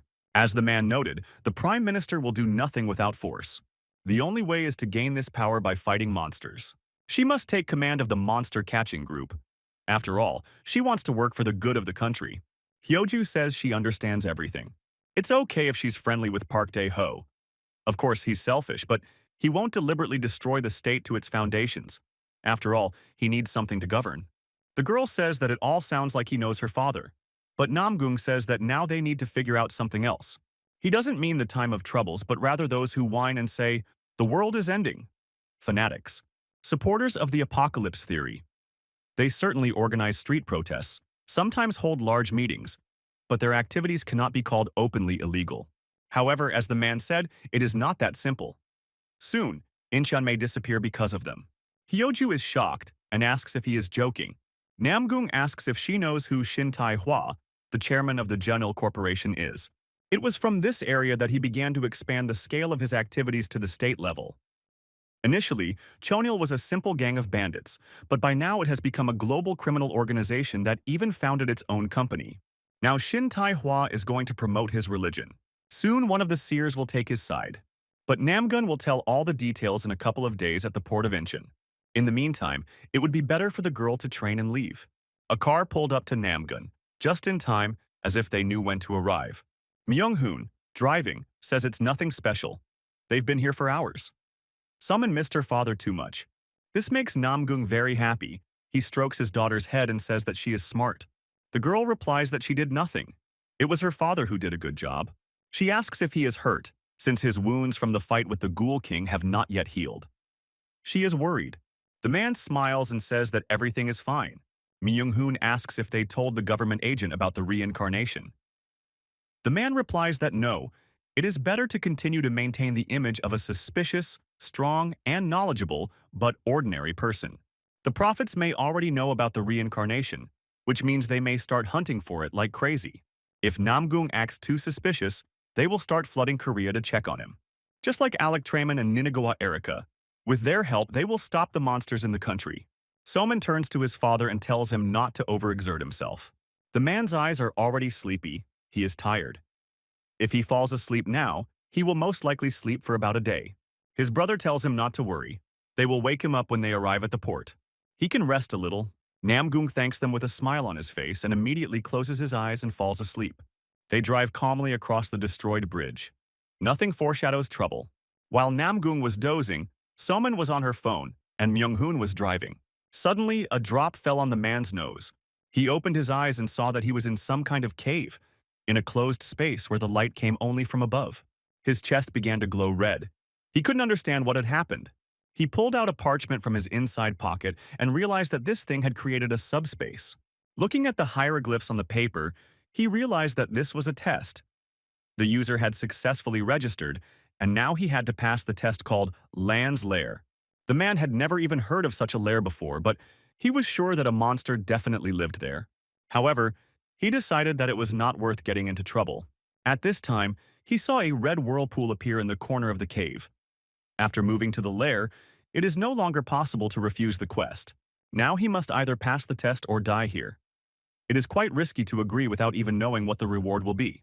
Namgung decides to decline and reaches out his finger to press the reject button on the table. But suddenly his hand is torn through by the palm of his new knight. The warrior points his axe to the side. The man understands that he wants him to agree to participate. Asterion was the master of the labyrinth, and this ticket was a reward. Apparently, he knows something about this place. In this case, Namgung decides to take the test and enters the portal. He comes out in another cave, red lightning emanating from him. The portal he passed through immediately disappears. Apparently, the rule here is do or die. Suddenly, someone uses telepathy magic, and an unknown voice sounds in the man's head, asking who he is. Namgung says that he found a ticket in the Minotaur's labyrinth that led him here, and wonders if his interlocutor is the owner of this place and that same monster Lan. Red eyes appear in the depths of the cave. The creature laughs. It points its finger somewhere and declares that the name Lan does not belong to the monster, but to its master. Namgung realizes that the creature's words indicate that it is not Lan. Then where is Lan himself? The monster comes out of the shadows. It has several heads, a woman, an eagle, and a wolf. It offers to try to guess. Namgung realizes that this creature ate the owner of the lair. Meanwhile, unknown people are sitting at the table and discussing Lan's lair, who dared to send Namgung there. One of the creatures says that the time axis has been distorted. This is logical, because changes have begun. The axis was distorted because the reincarnated one had rewound time. That's why what happened to the carnival happened. A being like the reborn one disrupts the balance. For this reason, they have brought closer the coming of a future that even the reincarnated one does not know about. Only then will everything be fair. Another replies that he shouldn't make fun of her. The carnival has already begun, and such interference in the phases violates the rules. The third man tells him to calm down, because he is not himself, and calls him Yor. Yor is angry and asks not to say his name. They are in a shadowy corridor. If anonymity is broken again, he will make him disappear. However, another says that everyone already knows who is who, and there is no need to put on airs. He adds that it is true. The prophet Yora stands out so much that they decided to test him a little. He is not just conspicuous, he can be called a natural with full confidence. Who would have thought that Yor would get his hands on the reborn? Suddenly, Yor became angry and told the witness of the sun and moon to shut up. The Lord broke the barrier shield and stepped out of it. He reminded him that it was he who created the possibility of reincarnation. And now he was ranting about justice and the near future. He should stop talking nonsense. After all, he knew what his soul was hiding. He claims that the system, supposedly created for the benefit of the people, actually just wants its prophet to be reborn and take over everything. He demands to admit that all this is just fear. Fear that the reborn one was not his, and in fact it is not fair at all. The Lord of the Sun also removes the veil, revealing his true self, and commands the Lord of the Serpents to be silent. He claims he didn't break any rules. He simply determined what would happen over the next 50 years. And the order doesn't matter. Another man says that, be that as it may, they will still come to Moidapu sooner or later, and nothing will happen to his prophet. Someone notices that the creature feeds on time. Yor replies that they deserve the curse for sending his prophet to a creature that would not appear for 30 years. If he returns alive, their prophet will be next in line. And already in a whisper, he tells Namgung not to dare die. At this time, the man stands in front of a huge monster with a sword in his hands. His body is tense. The wolf head says it's funny to hear that it ate its owner. Don't throw words around that might anger them. Namgung replies that he doesn't care whether they get angry or not. He's just a chess knight in phases who uses their power. The woman's head remarks that she cannot understand how someone like Namgung could have been chosen as a prophet in the first place. The man replies that they should not try to attach something that does not exist. Unless they have instructions on how to complete the quest, he will leave. The hawk's head says that he can give instructions easily, right now. The wolf's head spits something red and slimy onto the palm of the hand. All the heads simultaneously declare that it is enough to taste Lan's flesh. This is the test for Namgung. The monster claims that the reward will not disappoint Namgung. If he is lucky, he will be able to seize the power of the phases themselves. Namgung wonders if an ordinary piece of meat can bestow the power of a higher being. He hears that this is exactly the case. The question arises, who is Lan? It is believed that the composition of the phases is unchanged. There are always 8 of them. But the monster refutes this. There is no permanent composition. In all worlds, including his, the phases change from time to time. The lands are the most ancient rulers. He is not talking about those who opened the carnival now, but about the beings that ruled back in the days of Olympus and Muspelheim. They are truly powerful beings who created existence. However, times change, as do the top, like the succession system of carnivals. It's not just fun. For the phases, carnival serves as a vehicle for progress or regression, which are essentially extremes of the same thing. This is what is truly called history. The man becomes curious. Since when has the history of the world been created by entities alien to him? The monster replies that it is not so simple. In a sense, they are the key to the carnival, provoking phenomena and unraveling them. And the phases only bring them onto the stage. Namgung smiles, makes a decision, and takes the flesh from the creature's hands. He sarcastically asks how long the monster will hang noodles on our ears. What keys? What scene? The creature insists that he must eat the flesh now. It will make him more powerful than any government. The man notes that diplomacy is clearly not the monster's strong point. The logical question arises. If the creature is so powerful that it absorbed the phase, why is it still chained to this place? And why, when absorbing others, does it suddenly use the word they in relation to the phases? Does it really want him to believe this? He clenches his fist, tears the flesh, and declares that the monster attacked the wrong person. The head in the center is smiling. On the one hand, impressed. On the other, disappointed. If Namgung were to consume the flesh, he would be able to taste his soul, which the monster finds quite appetizing. Namgung replies that even a fool can understand. This is just a trick. The monster admits that he doesn't seem to like Fazam very much, since he was met by this monster already at the second door. The phases are probably hoping that this garbage will swallow the guy. Golden hands start coming out of the monster's body. But he really became interested in what kind of history Namgung would create. It is obvious that the creature really does absorb Phaz. This is not a fiction. It is stronger than the 8 overlords combined.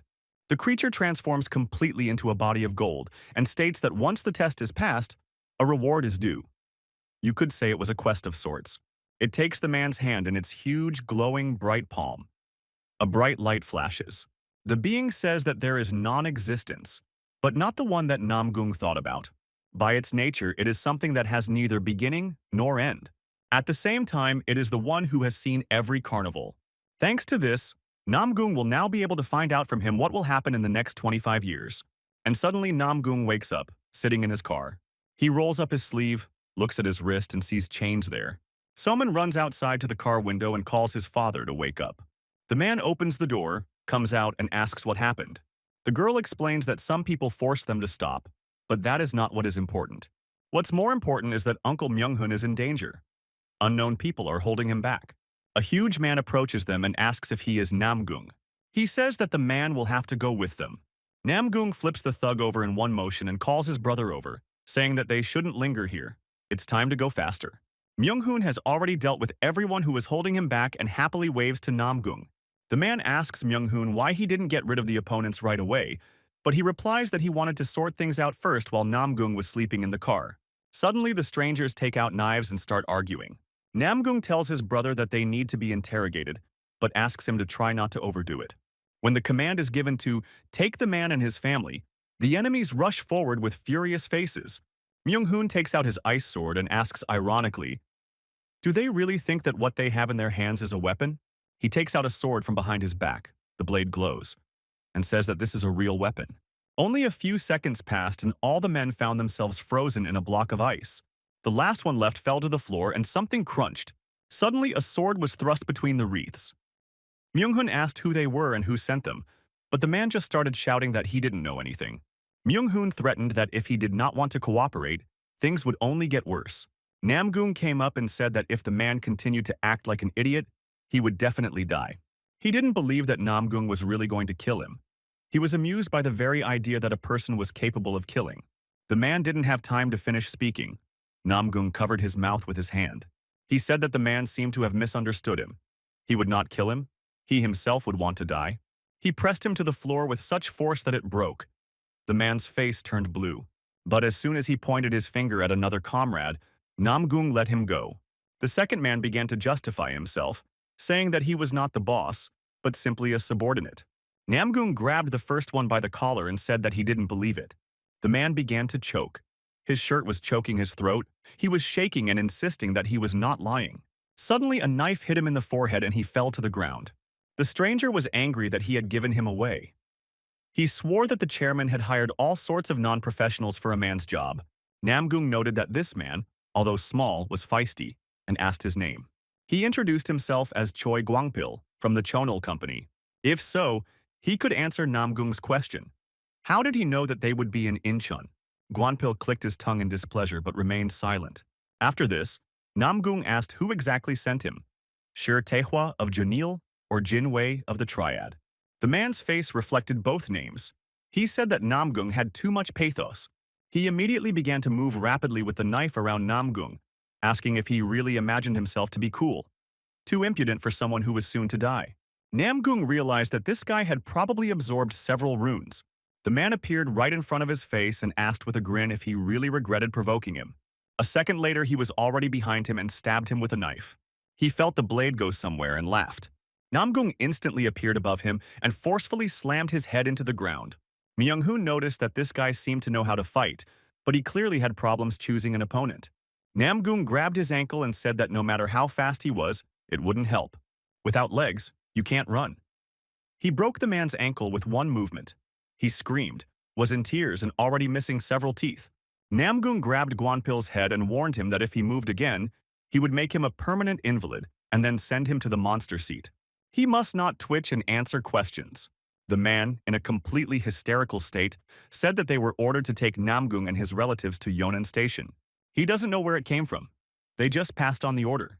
Then he looked at Namgung's face, read the anger in it, and compared him to a dinosaur. He admitted that it was the chairman who ordered the action to begin before the Triad people who had already filled the port yesterday. It seems like Namgung is now being tailed by both Jonggol and Jin Wei. Could it be that Alex snitched on him? Namgung told his brother to take Somin and go with her to Hojin. Troubled times were just around the corner. Myung-hoon asked if Namgung was going to act alone, but was told no. Hyoju immediately appeared behind him, and now he was definitely not alone.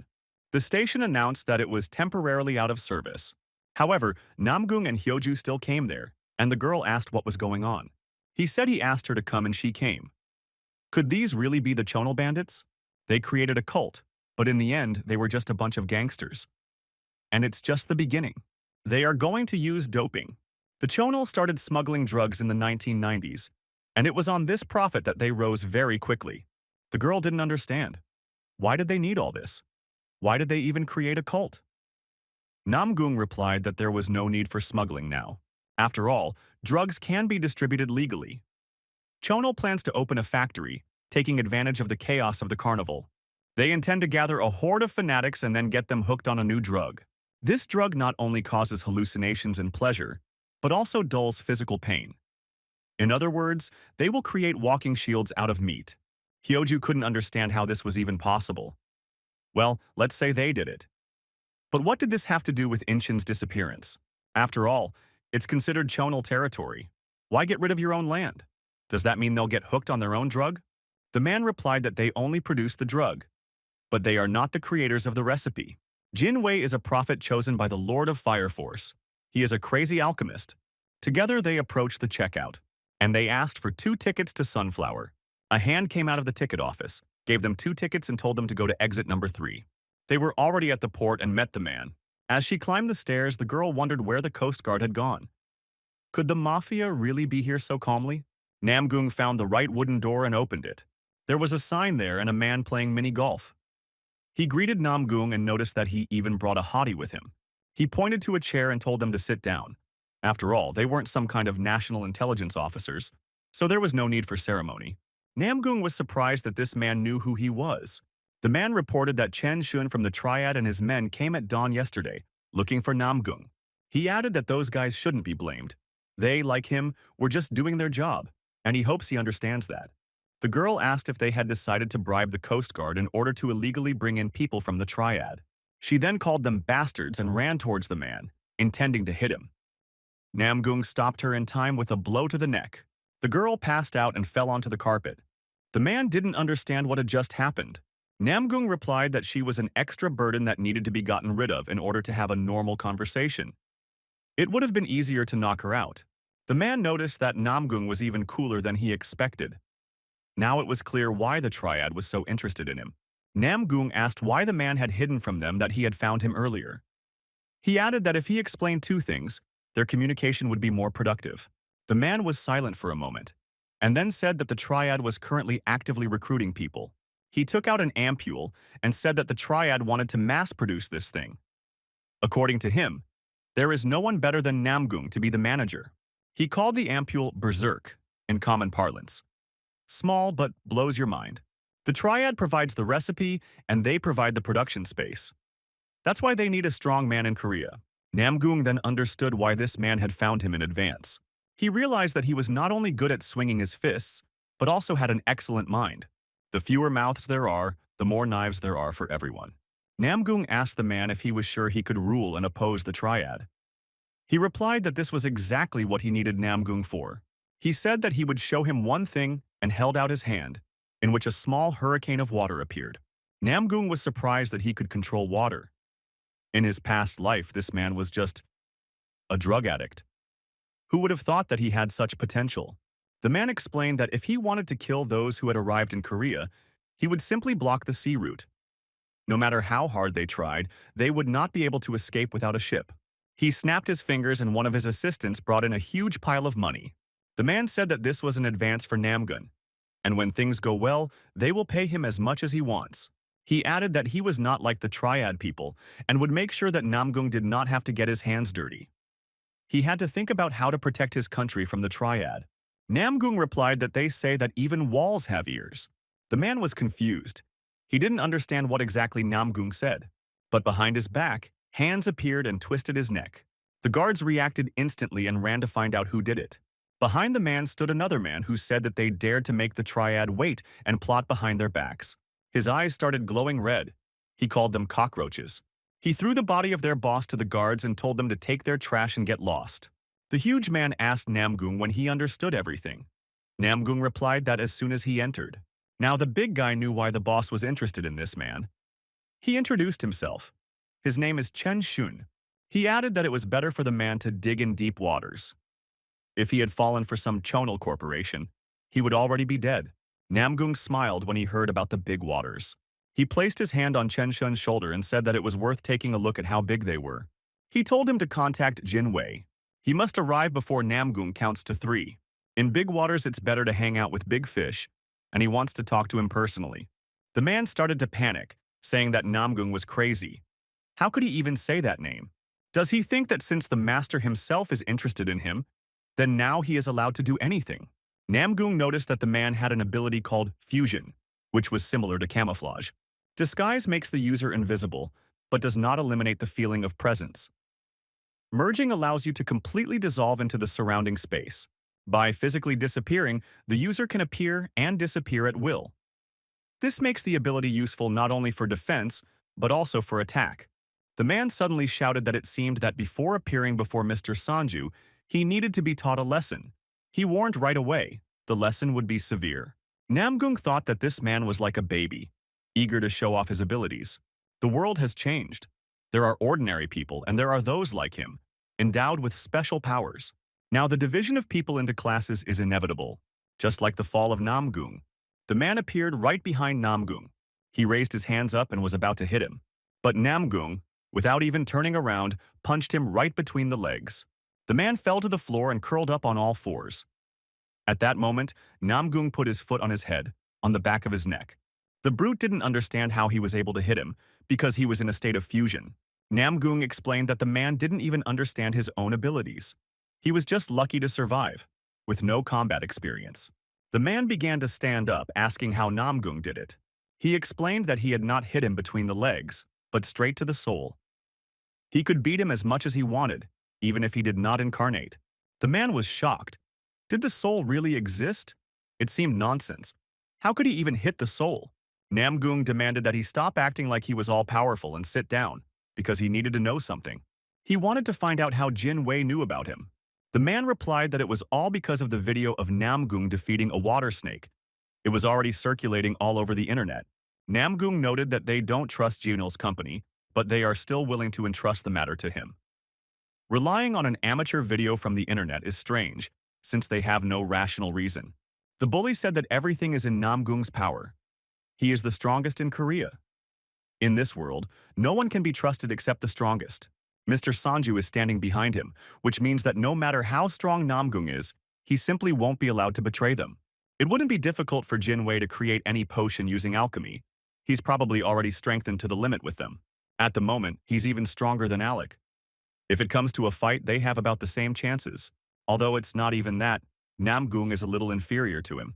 The bully said that no matter how strong he was, ultimately Lord Sanju would rule over everyone. Namgung thanked him for the warning, but asked what was required of him then. The man handed him a piece of paper along with an ampule. He told them to go to the specified address. Their specialist would meet him there. He would need to give them the ampules. The rats from the Chonal company might know about this place, and if anything happened, he would just have to kill them. Namgung was asked if Jin Wei would be there. He replied that he would arrive in about a week. Namgung was upset because he wanted him to show up before he counted to 3. He took the girl on his shoulder and said that he was leaving right now, and he would take the girl himself, so there was no need to worry about her. The brute immediately called the girl's name and summoned a spirit, which appeared behind him. He instructed her to accompany Namgung to his destination. He was going to keep an eye on him. After all, he has no reason to trust him except for his strength. And that is fair. Namgung said that since the girl tagged along, she should give him a lift to the place since she has a car. They drove along the bridge that went across the ocean. The girl was sitting behind the wheel, and both of them were in awkward silence. Suddenly, she broke the silence and asked why they needed this woman. Namgung replied that he didn't have to report to her, and remembered that he seemed to have heard her name once in a past life. He had never seen her, which meant they most likely had never met in person. Then he asked her a question. What kind of weapon does she own? The girl answered the same way he had earlier. She was not obliged to report to him. He was not giving her an order. Then she asked, does he really want to repeat Chen Shun's fate? Even if he is stronger, he is still far from being like Lord Sanju. Sanju is her immediate superior, and she has no intention of reporting to Namgung. Namgung smiled, saying that her loyalty was impressive. And I decided to check how impressive her power would be. Suddenly, several explosions were heard in the water, which reached the bridge. The girl sitting behind the wheel was shaking all over, not understanding what was happening. A huge lizard man appeared from the back of the car and grabbed her in his arms. Several other smaller lizards were already standing in front of the car, with weapons in their hands. Namgung got out of the car. The girl was surprised that he was going to get out during such a mess, but, in her opinion, otherwise they would not have reached their destination. The girl also climbed out because she had no choice. Troubled times had come. Their car was already surrounded by a huge number of lizards, and the second wave of monsters began. Ryojin couldn't understand where such a crowd of lizard-like creatures came from. She had never seen one so huge before, but it was an ordinary fighting lizard. He was originally supposed to appear 1 week after the opening of the last gate as a sort of mid-boss, but due to the water serpent being defeated, it brought his appearance closer. The huge lizard raised its arms to attack, but Namgung and Ryojin managed to jump back. The girl noted that this monster is not even afraid to hurt its relatives. The reptile is cold-blooded in every sense. Now they were standing in the middle, surrounded by other lizards. Some had an axe, some had knives and spears. They didn't know what to do, but they decided they had to break through. Ryojin thought that it was impossible because they were in the middle of the bridge and there was nowhere to run. Namgung said that they had no other alternatives. Since Chen Shun assigned the girl to him, it meant that she must be able to do something, or she's just a pawn that's not a pity. But the girl noticed that he has a talent for driving people crazy. She won't save him if something happens, so he needs to keep up. And then she took out metal threads. Not the easiest weapon. Namgung watched her and wanted to see what she was capable of. The girl ran past the crowd, simultaneously tying threads around the lizards. Then she pulled the ropes and the monsters were left without heads. A few seconds later, other lizard men were already flying towards her. But the girl did not lag behind, and destroyed these monsters with threads. She asked the man how he liked the strength of Lord Sanju's minions. Then she saw him standing right in front of a huge lizard and didn't understand what he was doing. He replied that he wasn't going to let a corrupt official be fed to the lizards. The man was going to take on this giant on his own. Did she really doubt him? Then she should go on without him. Ryojin replied that that was what she intended. The master's order came first. Namgung took out his sword and said how lovely she was. He almost shed a tear from her devotion. A few seconds later, he was already standing on the lizard's neck. With one movement of his red sword, he cut off its head, and the monster died. The man walked up to his car and tore off its door. Sitting in it, Hyoju raised her head and said that this was not in her plans. The man replied that he had not known the monster would fall on their car, and he could not believe that she had not woken up. They could have gotten out together by then, but they could not arouse suspicion. Now, with the onset of the time of troubles, the most interesting thing will begin. Until dawn of the next day, monsters will appear endlessly. Fire appeared from the ground behind him, and now his loyal knights were following the man. They needed to destroy as many creatures as possible. Ryojin ran away, but realized that the man still had the ampules. Perhaps she should have helped him, but even if she returned now, she would only find corpses. Suddenly, a man appeared from behind. He asked what corpses she was talking about. She should stop talking nonsense and open the doors.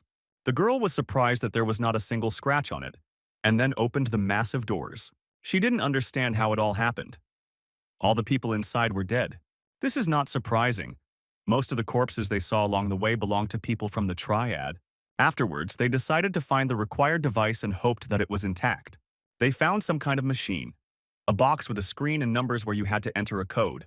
It seemed like these people protected her to the last. Naturally, it was Lord Sanju's order, the law, no matter what happened. Ryojin asked to give her the ampule quickly. It needed to be duplicated immediately. She took the ampule and inserted it into the glass box under the tube. What progress has come to, now even drugs can be stamped out by machine. Namgung asked how long it would take and was told it would take 1 hour. He left the girls alone and said that he would be away for a short while, offering them to guard the drugs together. Ryojin asked what he was planning anyway. Didn't he say he was going to get rid of that woman? Namgung replied that they were actually in the same boat. He was talking about a corrupt official. He meant Hyoja. He told them to sit there quietly for 1 hour and left. As he was leaving, he added that if they didn't do this, he would personally stack them in a pile. After that, he headed towards the water where the ships were standing. He stood at the helm and started it with the key. Everything worked. If his memory served him right, like the Goblin Chieftain's fortress, the water serpent also had a base after being summoned. In it, he usually rested and laid eggs. Of course, Namgung destroyed the snake immediately after it appeared, so it hardly had time to leave offspring. But anything is possible. In troubled times, monsters that are supposed to appear according to the rules still continue to appear. Cursed phases with their absolute laws. Even if the water snake is dead, its eggs will still appear. The most likely place for this to happen was Jeonbongdo Island, which was where he was headed.